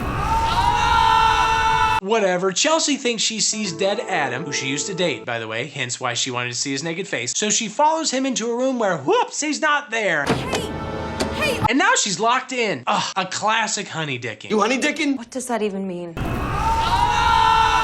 She calls the cops, but the cops can't see her, even though she can see them. Wow, I guess the cops weren't lying when they said they don't see race. Or women? I'm a minority. I'm a woman. I don't see a damn thing. So the cops leave because they think she's on drugs. And famously, cops are not at all interested in people using drugs, and they absolutely respect their privacy while they use those said drugs. Talking about. Go smoke a crack pipe in front of a cop. You'll see. Now, I've never had crack. Dude, you are going to love it. I love to party. At some point, though, the door unlocks, so Chelsea runs through the woods with wild abandon until she encounters a guy she thinks can probably help. Hey, I'm a cop. Ah, never mind. She then receives a phone call she thinks is from Jake, but is actually from Bishop, just flexing his incredible acting chops. Oh my God, no, they're coming. Please don't leave me here. She sounds hideous. Well, she's a guy, so. The kind of chops that draw a straight line from the second and third Alien movies to Hellraiser 8. I love to regret my life. Fun fact, he was supposed to play Frank, the pervy uncle in part 1, but he did the movie Near Dark instead. And this is his Hellraiser punishment. You know, your skin is as soft as a preacher's belly. Not that it'd be any better to be frickin' Frank. Once inside, Chelsea's approached by Superman and Allison Cenobites and attacked by pigeons. Oh, God! Meaning Discount John Woo is hiding somewhere. Everything, gotta be tuned down. And then she gets a phone call from Bishop, and she's mostly pissed with him that the lore of this party isn't lining up with the game very well, which again, Get your mythology right, buddy. very true to real life gamers. Give me a break. You don't know HELLWORLD from your ass. Pinhead is lucky that YouTube is only like 3 months old at this point, or the dozens of angry gamer videos would have him understanding the true meaning of lament. But none of that's happened. Why? Because none of it's real. Chelsea calls Jake to presumably be like, get a load of this guy thinking we could summon Cenobites without messing with a box. What an idiot. Doesn't he understand the world building? What the f is going on? Who the f is this? Whoa, Jake! But also she laments to Jake that they're probably already dead or something. He's like, nah, girl. I promise you the most beautiful sunrise ever. Oh, okay, thanks, Jake. I'm gonna hold you to that. If the sunrise is mediocre, I'm gonna kick your ass. You don't even want to know why. Eventually, they reconnect, and Chelsea, who in real life has opened up multiple Taekwondo schools, literally roundhouse kicks Bishop and says what I say every time I eat more than 4 hot wings at a time. Goodbye. Ass. It's like a hook. That's pleasure and pain. Damn. And they run outside where everything is finally revealed. The plot, not anyone's ass. Damn. For that, you'll want the Hellraiser porn parody, Ass Raiser. But good luck finding it. Dave owns literally every copy because he made it. Get your mythology right, buddy. But anyway, so here's the deal. When they arrived at the party, Bishop, who by the way is Adam's dad, seeking revenge for them not stopping Adam from killing himself, I guess. It's Adam's dad. He spiked their drinks. I'll offer you a drink. Don't drink that! And also the perfume. Oh God. Oh, that stuff stings. And also he just straight up stabbed people with nails that had the thing on it when he couldn't get the people to drink things or smell things. No, I don't drink. I'm driving. Lucky for you, I've got a few more tricks up my sleeve. And anyway, then he buried all of our main characters in these shallow graves with tubes for air. Then he gave them all cell phones so he could constantly call them and say crazy things that would make their brains flip out thanks to hallucinogenic drugs. Hellworld never really even existed. It was in your mind the whole time. Damn. Which is why you couldn't make Hellworld today. For one, nobody would want to see it. But also, people don't answer their phones anymore. Doesn't matter how many drugs they're on. They'd rather not. Bishop would just be texting eggplant and kitchen knife emojis and hoping that's scary enough. There were freakouts, confessions, negotiations, orgasms. My favorite thing. But to be clear, the whole reason Bishop knows so much about the Hellworld game is because he catfished the shit out of Jake into explaining the series lore to him, which is actually a pretty classic woman move. So I'm not surprised Jake didn't catch on. Anytime my wife wants to seduce me, all she has to do is ask me to explain all the Transformers movies again. That's right, my videos are just me profiting on kink, you fools, you damn fools. Support my Patreon for even more spicy content. It may not look spicy, but to some lucky lady out there it is. Trust me. Do your Optimus Prime voice. I'm going to come. Boobies. But anyway, Bishop's plan required, as you can imagine, an incredible amount of work. More than, I don't know, spending quality time with your son before he became obsessed with a hell game. Especially considering A, he did it entirely alone, and B, there is an actual real party going on. Like, how did he drag 5 bodies out into the woods without anybody noticing? I barely had enough energy to go back and enjoy myself at the party. But I did it for you. Yeah. Well, I'm glad he still got to party some. I was worried he was gonna miss the whole thing. The worst parties are the ones we miss. I figured, why not? Why not enjoy myself? There's no need to get angry. Well, if I'm angry, it's your fault. And then after all this explanation, Chelsea asks, why did you do this? Why did you do this? You serious? I just told you that. And like, he's Adam's dad. He said that at the very beginning. We learned that like 15 minutes ago. And you already knew that anyway. It's Adam's dad. Right. Were you not paying attention, Chelsea? What, did somebody drug you? Oh, well, still. But whatever. Even though this was, again, like The Matrix, all in their minds, Allison, Derek, did I ever say Derek's name? Whatever. Here's Derek. Yeah. And Superman, they did actually manage to kill themselves, lol, because their brains made it real. He died of good old-fashioned drop dead. But Chelsea and Jake are eventually saved by the cops, who are apparently tipped off by Adam's ghost? Casper, maybe? But I doubt it. I don't get it. I don't know. Bishop escapes, but it's fine, because apparently Adam was super into miniatures and shit. So he built his own puzzle box on a whim, and Bishop has it now, and he accidentally opens it and goes from deadbeat dad to beat dead dad. as he gets murdered by a bunch of Cenobites, because twist, apparently hell stuff, that part's real, and the game is based on like real life, man. Who made the game then? And like, to what end? I don't know, but Jake and Chelsea drive away and debate which city to move to, I guess. Miami. I would literally die. And then Bishop attacks from the back seat. But just in their imagination, maybe? I don't know. I'm not sure why it ended like that. I guess sometimes it's hard to know how to end things well.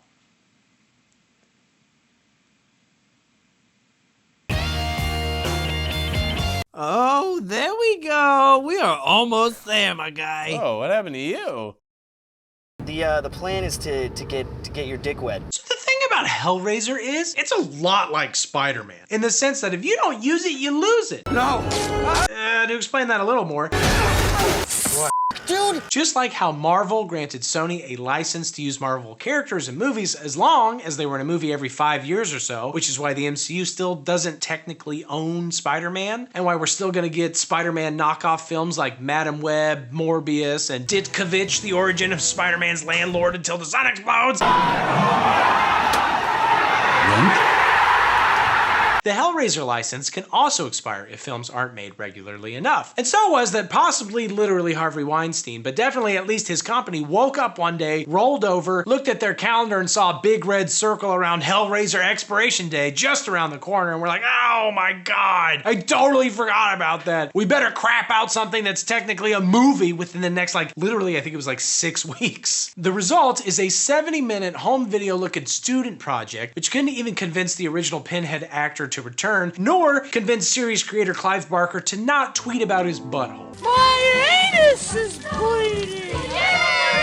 It's not the only Hellraiser installment to grab a 0% on Rotten Tomatoes, but it is the most zero of the zeros. This is gonna be an epic journey. It's funny that the guy who plays Pinhead is like, even for me, it's too much. That's saying something, because my man, you've been in 8 not so good movies. Pinhead had literally nothing to do with the last movie, almost at all. He like chops a guy's head off for some random reason, but they're only hallucinating him a little bit. Right. He shows up at the end to kill the guy, but it's like all about Bishop being evil. He's like not even been Pinhead 90% of the time. How's that for a wake-up call? It's okay, we're gonna get his knob gobbled before midnight, all right? So anyway, the premise of the movie is that Steven and Nico, they got a plan. The plan is to get your dick wet. I like that plan. And you might think that the best place to do that is Disneyland? You can get laid at Disneyland, but we're not going to Disneyland. Wait, what? But actually, no, they're headed to Mexico, the Disneyland of countries. Specifically, Tijuana! Tijuana! Tijuana, can you believe it? Tijuana! Tijuana! Tijuana! I get it, Nico, you're racist. Calm down. You're not the only racist ever. Dave has you beat in quality and quantity. Tijuana? Time jump. It's been jacked. I don't believe this. Their car is stolen. Time jump. Nico plays with a hellbox. I think I got it. And then when Pinhead shows up, Nico's like, get out. And Pinhead is simply like, no. So I guess he's gonna stay. Get the out of here. No. We thankfully skipped the scene of them arguing with him to pay for his share of the hotel room and the conversion rate of pesos to hellbucks, which is what they call severed penises down there. In hell, not in Mexico. In our world, bones equal dollars. In Mexico, they're called penes cortados, which sounds like it'd be delicious on a corn tortilla, but Dave assures me it's only okay. It's pretty chewy, says Dave. Muy sabrosos. Muy sabrosos. Tijuana! It's so funny that people always comment that we're not getting to the point fast enough, but like the point here is explaining the 9th terrible Hellraiser movie. The plan is to get your dick wet. Like, we're about to talk about the worst movie of all time. Like, who cares if it takes a while? Right. Like, no, I need the facts. Show me. Time jump. I thought so. Steven's mom watches all of this on the boy's camcorder that she now has and has looked at least 3 times. This is the 3rd time I found you looking at it. Minimum. That's Emma, Steven's sister, who just wishes she could live a little. Girl, live a little. Yes, queen. Go off, girl boss. Pussy hat slay. She also dated Nico, so she's down 2 boys in her life, which is twice as bad as being down 1 boy. Shut up! She's dressed to the nines tonight because Nico's parents have come over for a fun dinner date between couples whose, sons have been maybe murdered in Mexico or something. Excellent meal. Thank you. Except, whoops, she's angsty. So she runs upstairs to watch more camcorder footage that mostly just shows the boys being dickhead. This just in. Whoa! Then having sex with. and then murdering what turns out to be a Mexican prostitute. She's a hooker. The Disney princess of prostitutes. You always do this to me, Nico.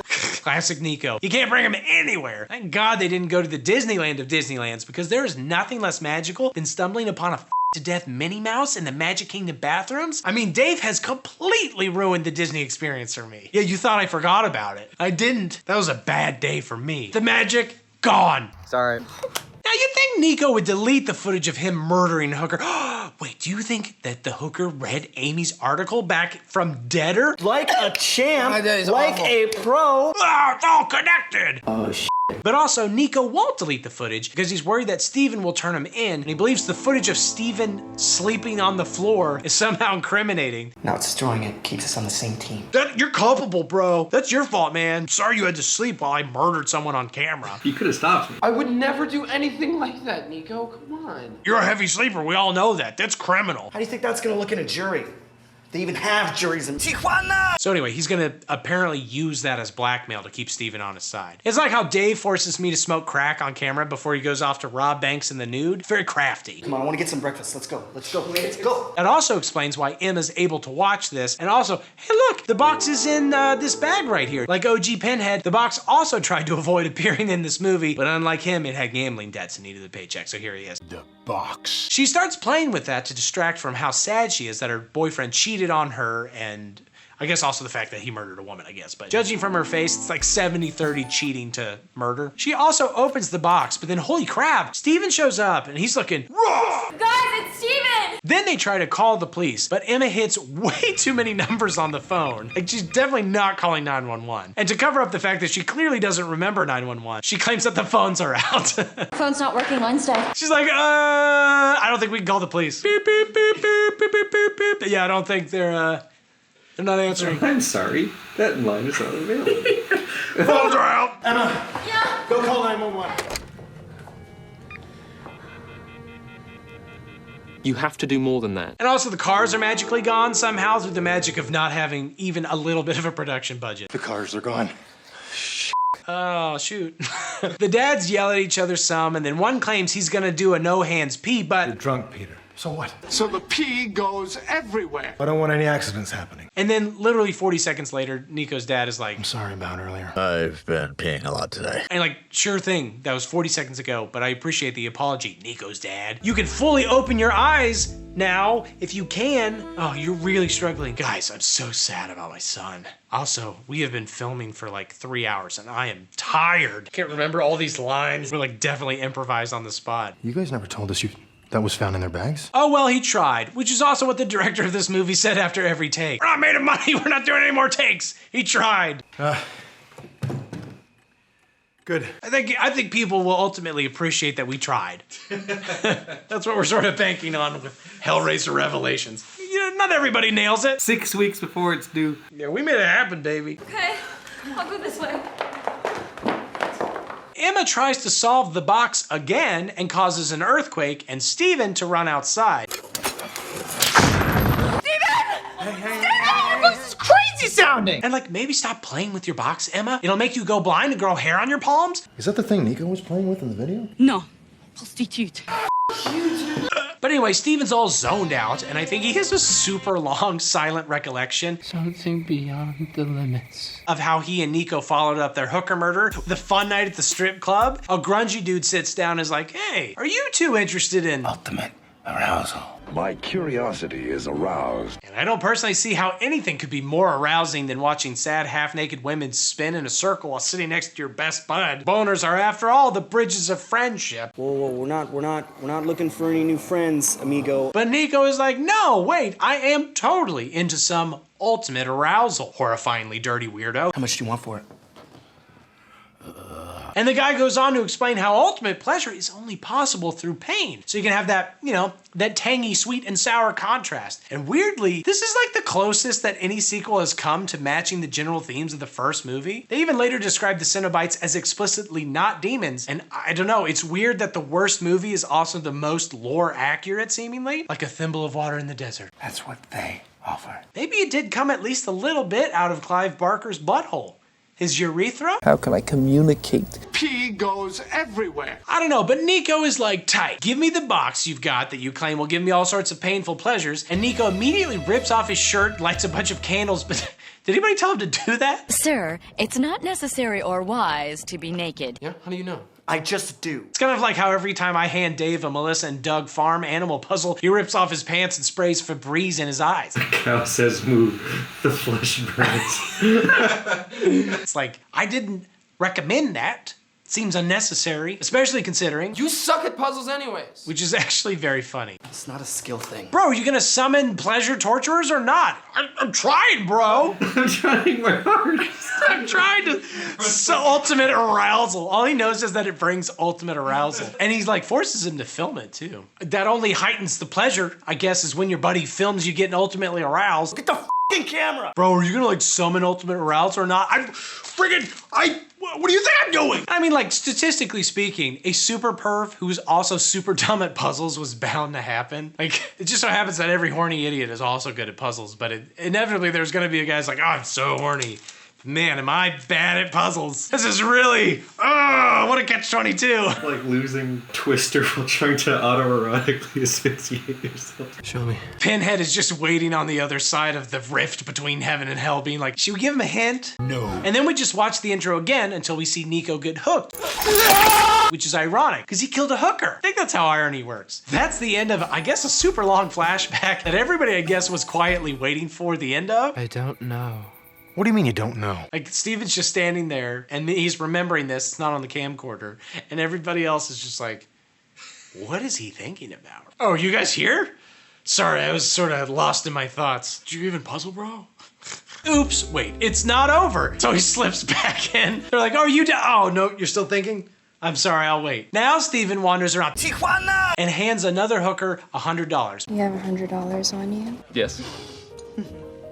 Please go on. But speaking of skill issues, and then Nico's voice comes out of the box and is like, Kill her, Steven. kill her, bro. I need her blood to come back, bro. Again, a direct link to the first movie. And Steven doesn't even question this. He's just like, on it, with the most literal example of bros before hoes. And Nico pops up out of the bed to be like, her blood brought me back. Bring me even more blood, bro. And Steven agrees, because have you tried making new friends as an adult? It is brutal. You gotta hang on to the ones that you have by any means necessary. And again, everything about this is eerily similar to Dave's and my trip to Disney. Dave was like in the blood bed. It's like a water bed, but with blood. Yeah, you kept slipping into it. With a funnel cake and mouse ears. Then finally, Steven fully snaps out of his nostalgia and is like, They want to experience your flesh. Great, yeah. And his mom is like, how about instead you go upstairs and you can experience my soup? Please. Emma delivers the fleshy soup, but not before having a horny moment with Nico's dad.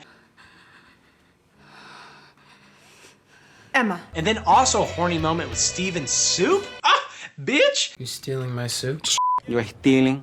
Right to jail. But no, it's fine. She makes it up to Steven by diving headfirst into second base with her brother. This bitch is crazy. But then Emma's like, whoa, weird torture brain flash, incest over. The grungy dude shows up outside and Nico's dad shoots him. Yeah? But it doesn't work, so the guy hacks his face until he dies, meaning that I'll never get to do a three-way with Emma and her brother. Jesus Christ. But then Steven comes downstairs, grabs the gun, shoots his dad. Oh. And is like, I'm guessing you're all a little confused right now. And I'd actually say I'm more bored, but go on. I'm depressed. I'm unfulfilled. Flashback. I'm trying to kill yet another hooker. Hola. But I wuss out because she has a baby. Hola. And Nico, who can get around pretty well at this point, pulls a sex criminal Thanos and is like, I hate you. I'm gonna do it myself, I guess. And like, yeah, man, do it yourself. Why make Steven do it if you can't, you lazy ass? This is even worse than the first movie in that not even for my best bro would I murder a hooker for him. Don't give me those puppy eyes, Dave. I'm not murdering any hookers for you. Especially not someone who sucks as much butt as Nico. Bring me a man so I can take his skin. More like gay skin, how about? And yeah, this totally not chill bro, Nico, also kills Steven and takes his skin like the most botched circumcision in history And also, again, just like the first movie. So I guess this is as good a time as any to point out that basically every movie after the fourth started as something else. That is, people kept writing scripts and an executive would say, I like the idea, but what if Pinhead just sort of wandered around in the background every once in a while? So we could sell it as a Hellraiser movie. But because this one was so insanely rushed, I think they may have actually had to write a Hellraiser script for once. Weird how that works out. Cenobite. It's a word Steven said, and I'd never heard it before, so I looked it up. Like they could make a movie about that. But anyway, whatever. That doesn't mean this movie is anywhere close to being competent. And what were we talking about? I'm talking about you, f***ing Stevie's dad. Great. Yeah. Oh, right. I hate this actor. Not that simple. I mean, it pretty much is. Nico/Steven forces Emma to use the box because he's hoping to trade her soul for his because hers is so innocent, even though we've already seen her A, try to seduce her dead boyfriend's dad right in front of his wife and her mom while holding soup. And B, hook up with her biological brother as far as she knew. And C, Nico/Steven also reveals that she's not a virgin and she gives blowies. Mine was the first cock she ever sucked. Toasty? Fresh. Innocent.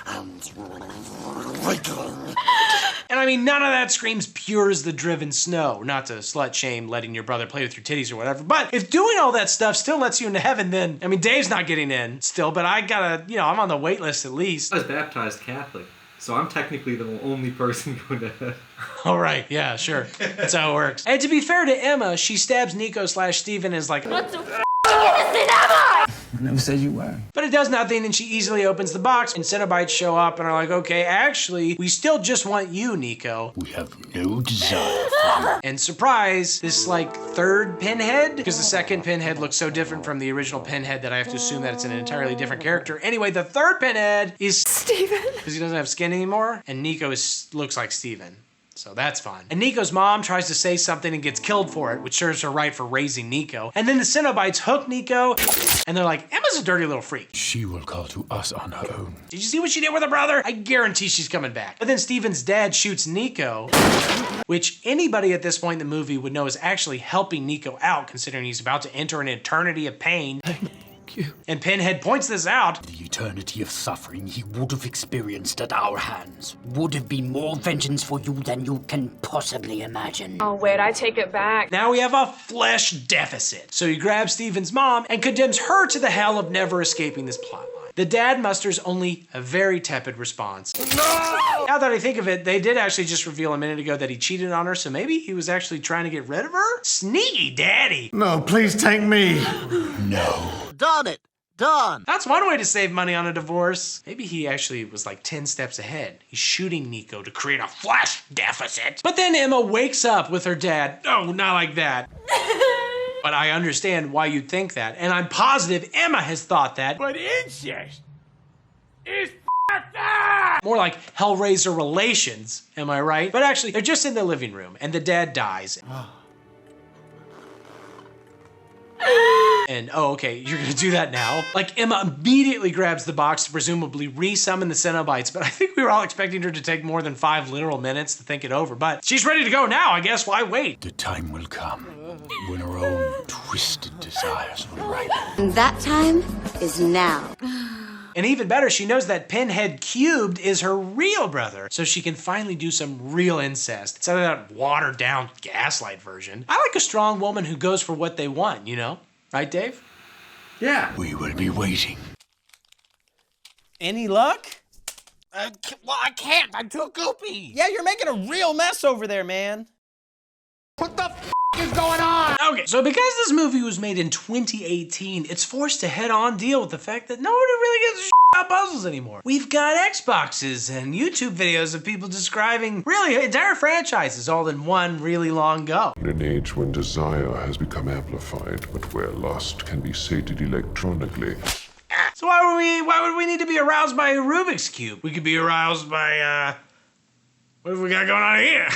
Technology may have advanced, but sin remains unchanged. Okay. And so Pinhead and this other Cenobite dude discuss ways to, I don't know, Ludditely entice people, or whatever. Obsolete. Irrelevant. You're really starting to irk me with your Rubik's Cube fixation, okay? What they come up with, seemingly, is a hand-delivered letter to a pedophile telling him to come to a random house somewhere where he's immediately grabbed and tied up. What the f is going on? This is what To Catch a Predator should have been. Should you have a seat over in that chair, please? We have simply invited you here to talk, to hear your thoughts and desires.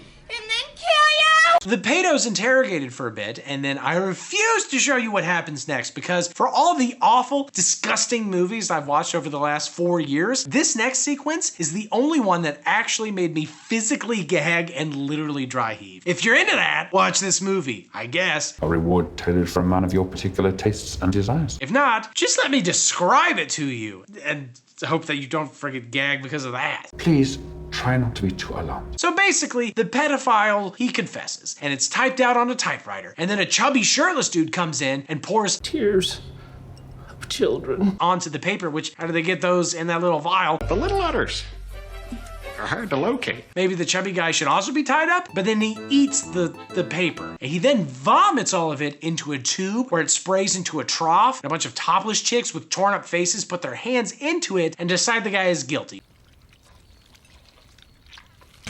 Which, I mean, you literally just confessed. Not sure why you need to put your hands in vomit. Vomit braille isn't even acceptable evidence in a court of law in this country. Clearly, this is a place where the rules of your world do not apply. Sometimes when I puke, I Jury have deliberated and a guilty verdict has been given. But then the man is strapped to a block of wood where the naked chicks lick him, I think, until a big baby-faced weirdo with a gimp on his back walks in and the gimp hops off and cuts the dude up and the blood is sprayed on the naked women. Sounds like my Saturday night. Your note said you understood. If you actually do get excited by that, just go ahead and pre-register as a sex offender. It will save you so much time down the line. So let's just dive in, shall we? Dave's got the link memorized. Just say it. Oh, you don't want to reveal your secret? Only you're allowed to save time? Let's save ourselves the time and you the considerable pain. Sign-ups are on the website. But anyway, that's the cold, or maybe I should say vomit temperature open. And now we've got actually very elaborate opening credits with typewriters and light bulbs and burning paper and whatever else they could copy from a 9 Inch Nails video.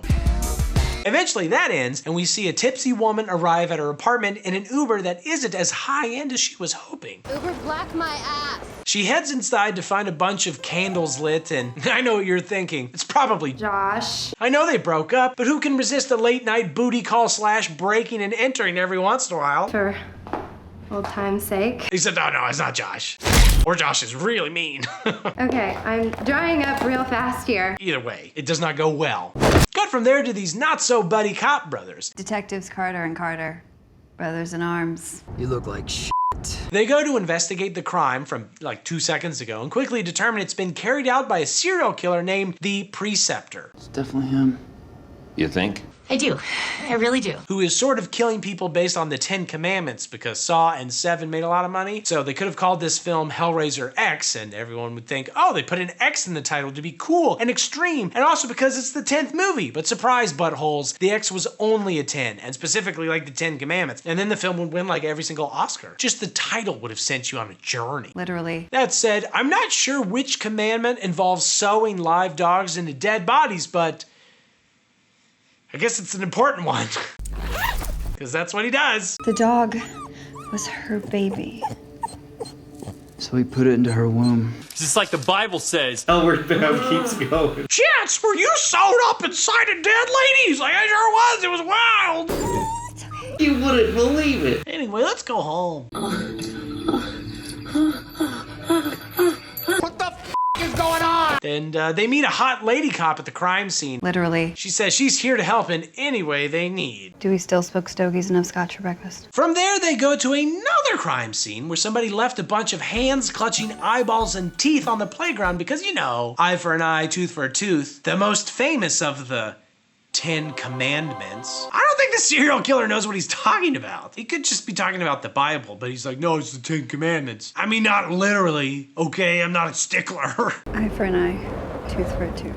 Close enough. They determine a connection between these severed hands and the pedophile from the cold open, so they head to his empty, stinky apartment to mostly find it empty and stinky. What an incredible smell you've discovered. If ever there was a metaphor for Dave's soul, it'd be an empty, stinky pedophile apartment. This guy seems to have quite the right arm. I disapprove of that sentence. I just want to go on record. That Sucker owes me 2 months' rent. Anyway, they find the letter, and the older brother finds an address to the house from the cold open, so he goes there alone. But before that, he finds a website called Underage Teenage Extreme, which seems a little on the nose for an illegal porn site. It's not like trap houses have giant signs that say, home of the illegal drugs, over 1 million served. Extreme at the end really gets me. They're on skateboards.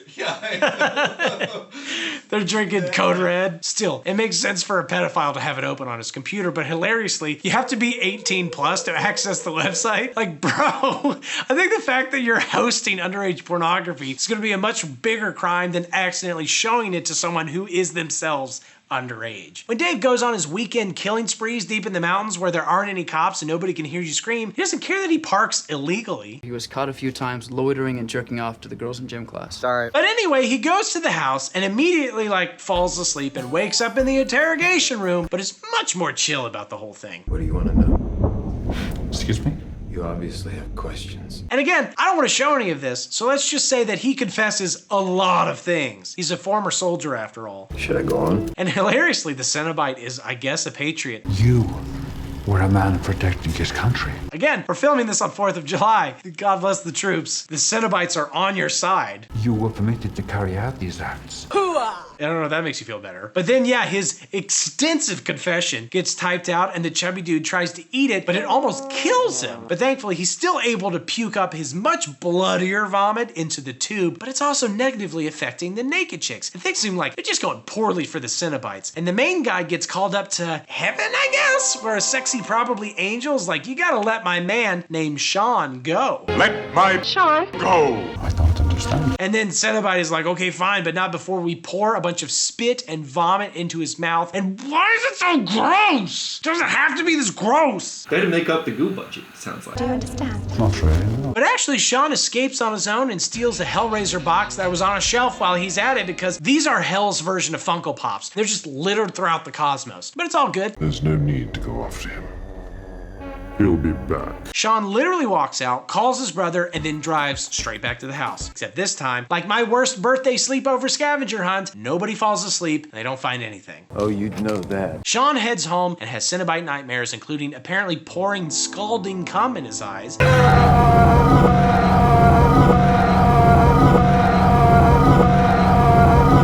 Just semen. Stop whining. Which I guess would make this a Cenobite dream, if it happened to Dave. It may not literally become, but it's white hot goo in his eyes. I'm trying to think. There's actually no white hot goo I would want in my eyes. That's a real stretch, David. You had to think about that for a second? I mean, think of all the white hot goos. Hey, what a good time. Bye. Sorry, I thought you were great. No, we're just trying to get something done. Sorry. This is a great time for you guys to walk in. It's such a weird movie. Oh. Dave's mom never did this when we filmed at her house. It's okay. Come here. Come here.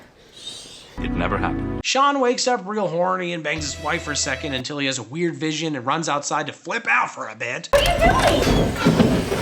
Later, Sean's brother has to pick him up and take him home and is like, hey. No one is judging you. But like I am. Sorry to dispense Hellraiser judgment your way, but like get it together, man. Hey. While Sean showers, his brother notices 2 passages highlighted in A Tale of Two Cities and realizes they were both in some of the preceptor's letters back in the day. Because now, not only is this guy obsessed with the 10 Commandments, he's also a Charles Dickens fan. I feel like you should just pick one thing, dude. You can't be like my thing is I'm a white supremacist school shooter who also just really loved the Animorphs books. Unrelated things. I mean, I hope. My God, did you read Animorphs, Dave?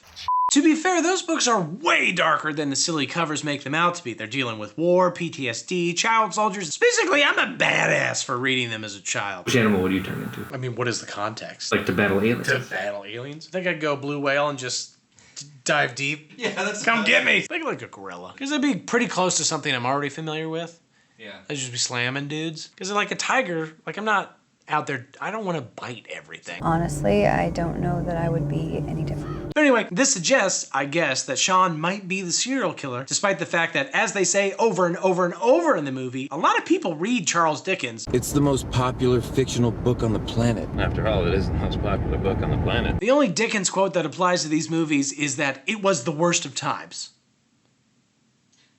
Did they have like a brain slug in Animorphs? Like the alien? Like anyone reads that anymore? Even still, the lady cop reveals that actually she's here to semi-investigate Sean, since he's a former alcoholic who's currently drinking again. Never give up, never surrender. And he seems like a little bit of a loose cannon. Probably, but it's my word. I am Thundergun. Yeah, but if it's tearing your world apart. And while she and Sean head to the morgue to look at some new evidence, she asks the younger brother to Take a quick look around. See if you find anything unusual. just in case Sean accidentally wrote, "I'm totally the serial killer, by the way. Reminder, don't tell anybody," on a sticky note. I don't know what he was hoping to find. Like, he's searching his cop office. I'm like, if there was anywhere he's gonna leave clues, not gonna be there. He's like got a severed head in his desk drawer. He's like, oh, wait, is Scott Derrickson the director of Doctor Strange somewhere around here? I know this. He's got quite the calling card. In elementary school and middle school, we talked about that stuff all the time. At the morgue, the mortician is like, hey, they shoved the woman from the intro's phone into her throat. Way down in there. And she was taken to a separate location before being returned to her apartment, and the phone tracked it. I mean, that's an iPhone 7. I still got a 4. So here's that location. Why don't you go check it out? So they head to a warehouse and not super legally break into it. I don't hear anything. Well, if you did, we wouldn't have to wait for a warrant. Don't come in. I'm naked. Until eventually they stumble on the preceptor's office. Because I guess even he's not allowed to work from home? That's some bullshit. Doesn't he work for himself? I just assumed all serial killers were independent contractors. Like, man, work sucks, huh? Subscribe to my Patreon to make it suck less. I don't care about your work. It's all about me. This is 3 hours of daddy doing whatever he wants. That's not gonna get you a lot of patrons. You're kidding, right? But also, twist! Yeah, Sean is the serial killer guy. And double twist, his younger brother has been having sex with his wife, with Sean's wife. The pronoun makes it sound like twist. The brother has a really great love life with his spouse. But no, it's with Sean's spouse. No, we. Because that's what happens with every brother duo in this franchise, I guess. And Sean knocks out the lady cop.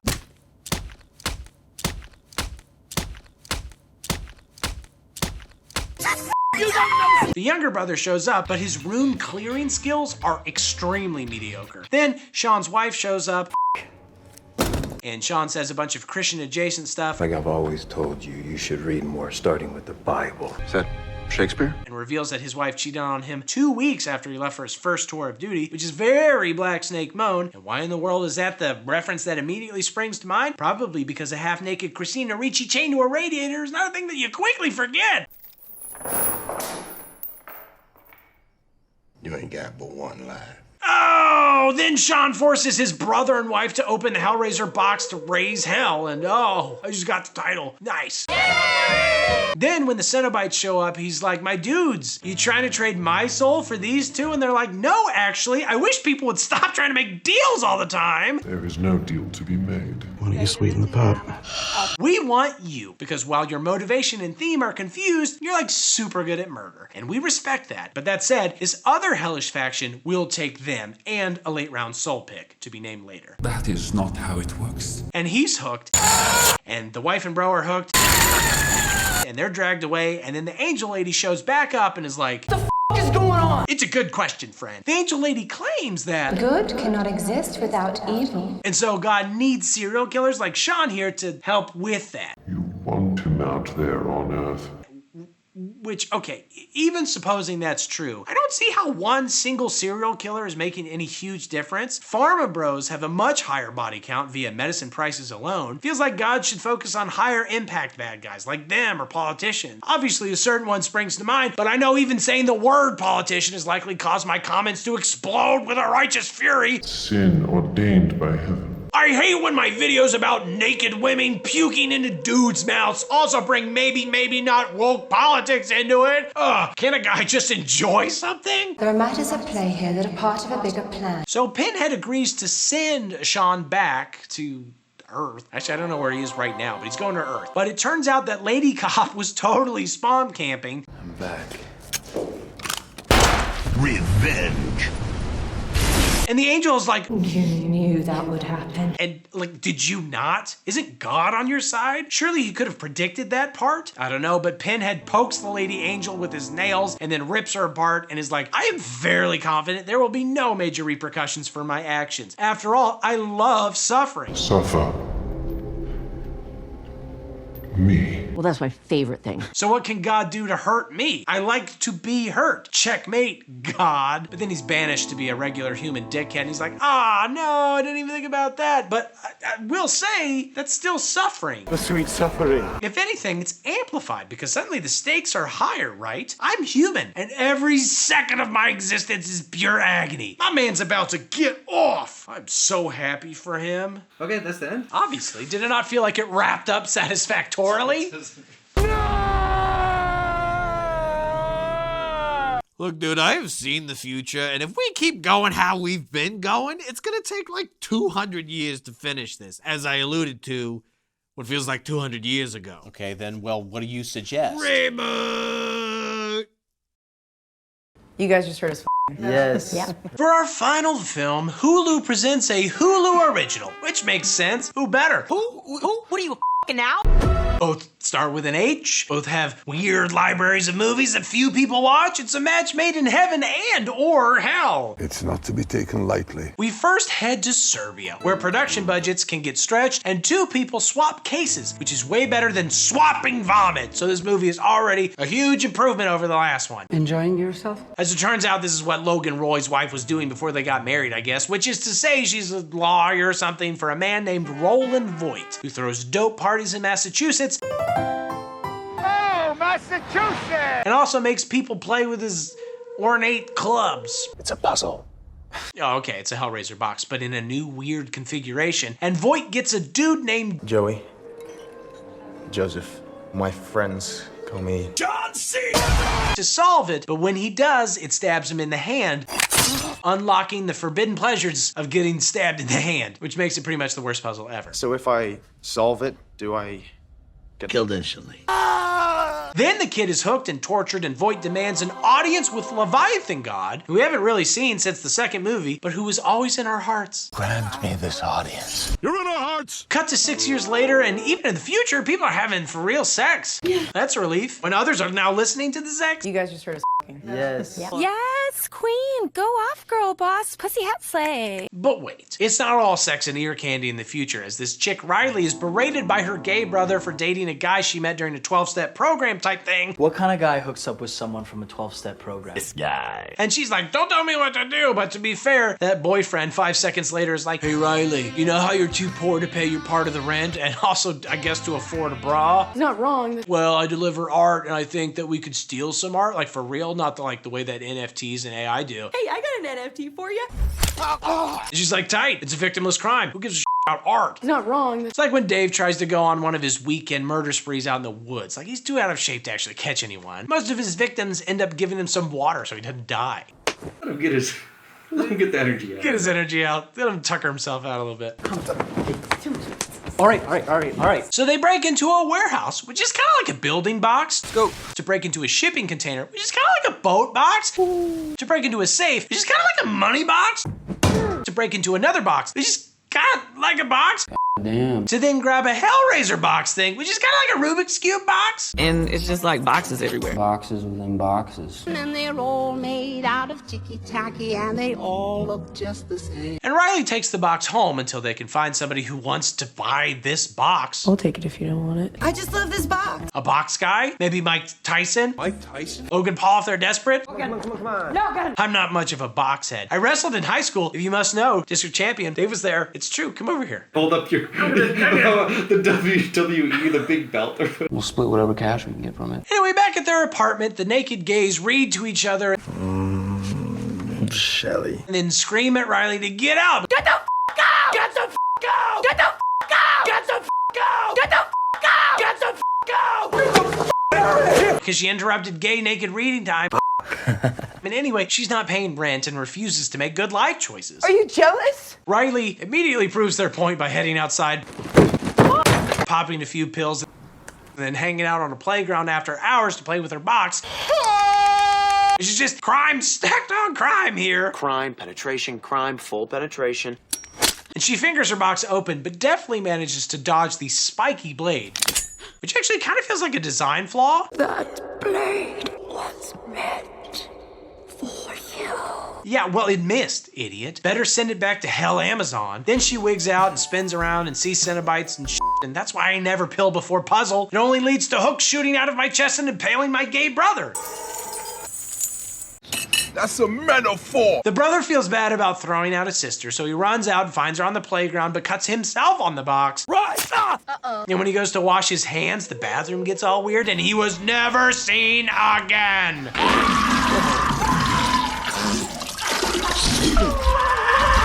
So Riley goes driving and crying right to the apartment owned by her boyfriend's naked butt so they can do the sad sex.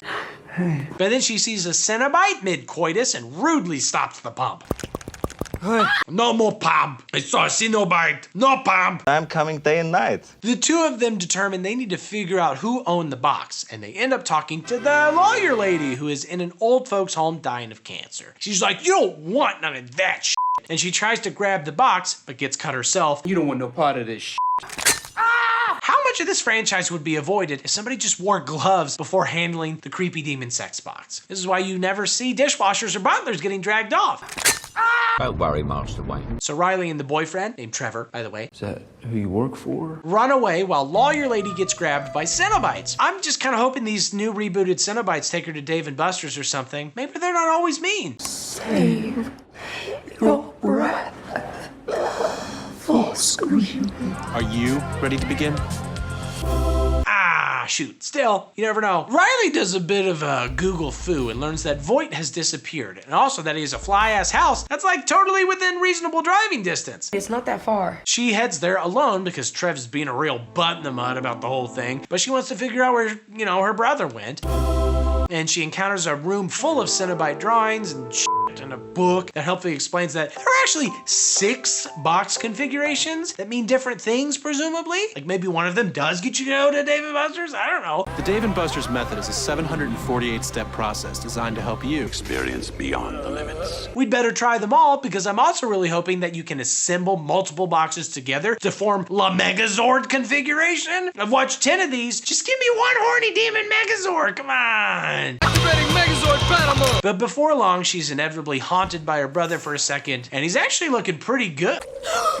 Oh, never mind. No, he's not. I'm so sorry. Then her friends show up, i.e. Trevor, calling her boyfriend-in-law, and also they have another female roommate named Nora. Forgot about her. Sorry, Nora. Anyway, it's okay. Colin wants to chat with Riley in the dungeon, which is 50 Shades taught us is the best place to hold serious conversations. I want you unashamed of your nakedness, do you understand? I'm glad we had this talk.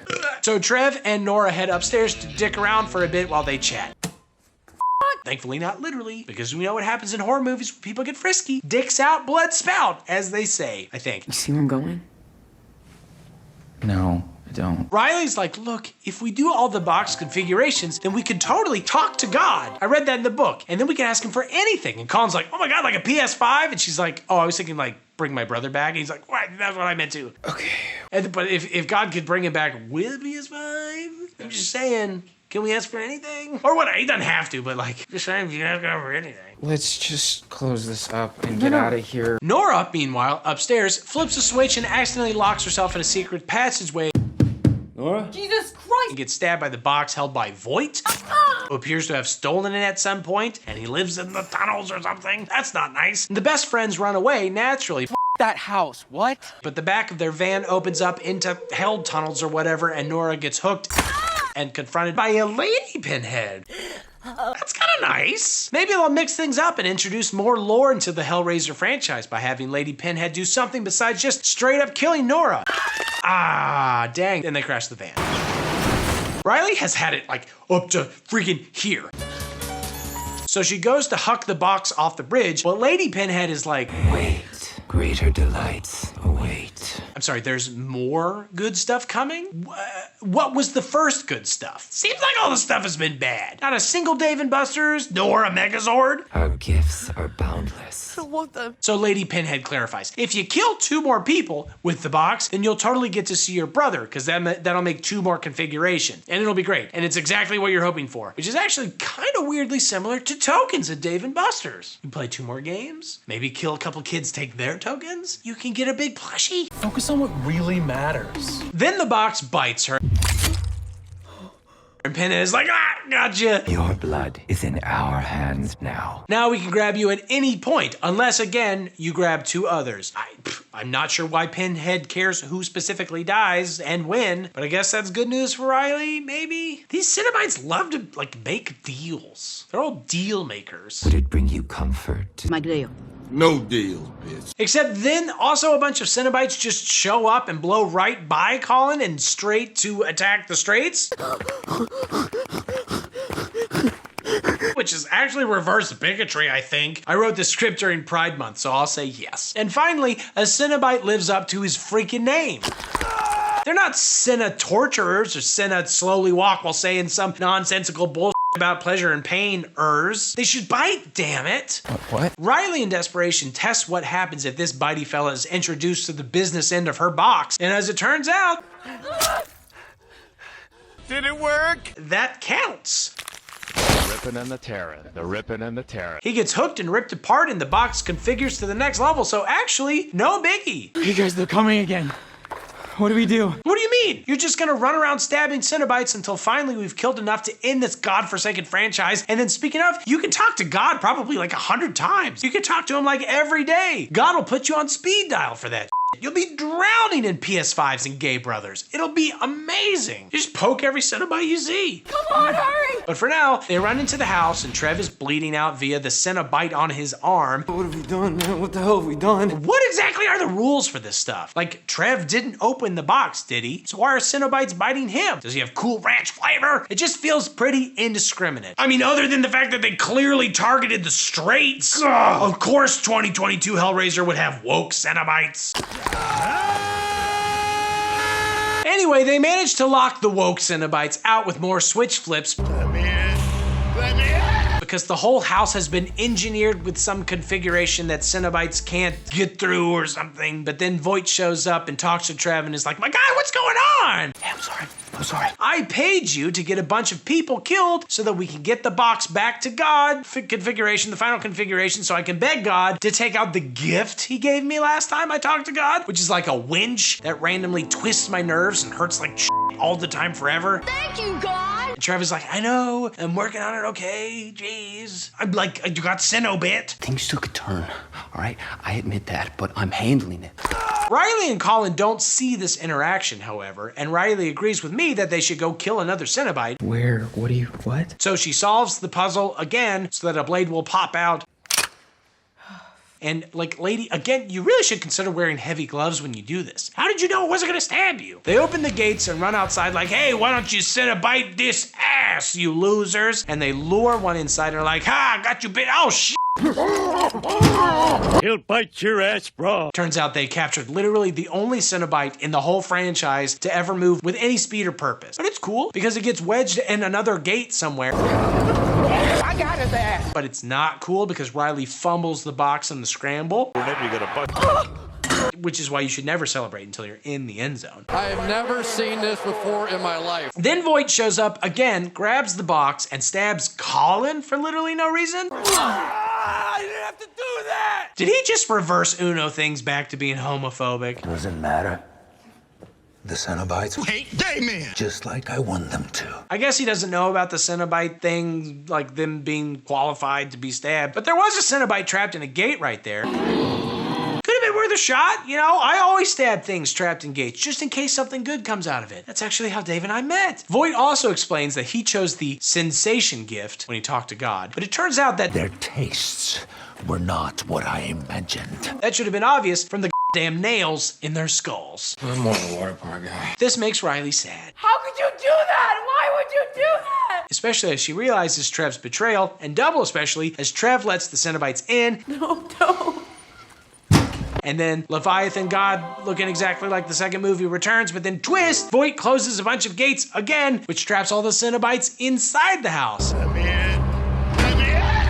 God, this is complicated. And he's like, okay, God, I'm holding all your Cenobites hostage. I built a cage! It's basically just a big fancy bird cage now. Until you pull this thing out of my chest, / out of my back. But before God can say, I don't negotiate with terrorists, Riley steals the box back and opens the gates. and she and Colin start running away while Voight and Pinhead Lady discuss how he didn't like his gift, and she's like, You reject our gift. it is insane to me that you didn't like our endless pain wedge. Your gift. But okay, now I'm thinking maybe you didn't want sensation so much as you wanted power. And his box thing falls off and his chest heals and he's like, oh, thank God, I mean Leviathan. Oh, no! He's immediately stabbed in the exact same spot by a skyhook and dragged up into, I guess, heaven, where of course he's stripped full on dick out and his skin gets ripped off and he's turned into a shitty Cenobite. Now, I don't want to be the bearer of bad news, lady, but I also sort of doubt that this is what he wants either. Like, just give him a PS5 or a Dave & Buster's gift card, Jesus! That's not taking the Lord's name in vain. I was talking to I think he went to heaven. So the Christian cinematic universe is real in the Hellraiser series. Yeah. So God's not dead and Hellraiser are in the same universe. So it's all in the same universe. Yeah. Okay, that's sweet. What is your pleasure, sir? Thank you, God! Oh, and by the way, Colin gets snagged again. But it's cool because Riley frees him by stabbing Trev with her box. Give it to me. I gave it to him. You gave it to him? But in an unsexy way. And then the Cenobites are like, tight, well, I guess you get a wish from God too, even though that seems to suggest that she and Voight are sharing the audience with God, or like the number of kills in the box, which can't possibly be right. Like, if me and my 17,000 closest friends killed 6 people with a box, we'd all get Gay Brothers and PS5s? That's gonna really make the short shorts industry become insanely powerful and bankrupt Sony, respectively. It's gonna make the short shorts industry become insanely powerful, but Sony's gonna be bankrupt because there's a bunch of like free God jailbroken PS5s on the market. I don't think all gay people wear short shorts. I don't. What do you... Are you jealous? But it doesn't matter because she chooses nothing because she knows that her brother is forever dead and these gifts, they actually possibly literally suck ass forever. All right, look, I refuse to get sucked. Then you have chosen a life of regret. So the Cenobites are like, okay then. That means you've chosen the lament configuration, which means you're gonna regret not having picked something awesome, like having your nerves ripped forever, or your skin ripped forever, or some third thing ripped forever. We had a lot of options. You're really missing out. And then the movie ends with her being like, damn, they might have been right. I might have actually enjoyed getting ripped forever. What just happened in there? The ripping and the tearing. The ripping and the tearing. Huh. That's weird. Whatever did happen to Caleb? Oh my God, who are you? I'm Pinhead, obviously. What do you want with me? Caleb traded your soul, so we gotta go to hell now. Oh, Caleb. All right. Fine. Stupid. Sucker! I'm back from hell. I've got this flesh, and I'm ready to take it for a spin. Oh, Caleb is not dead. Oh, Caleb is not dead.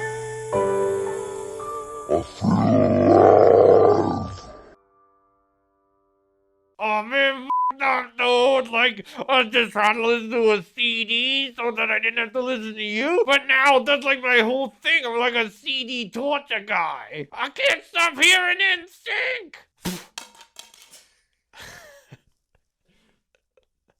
NSYNC.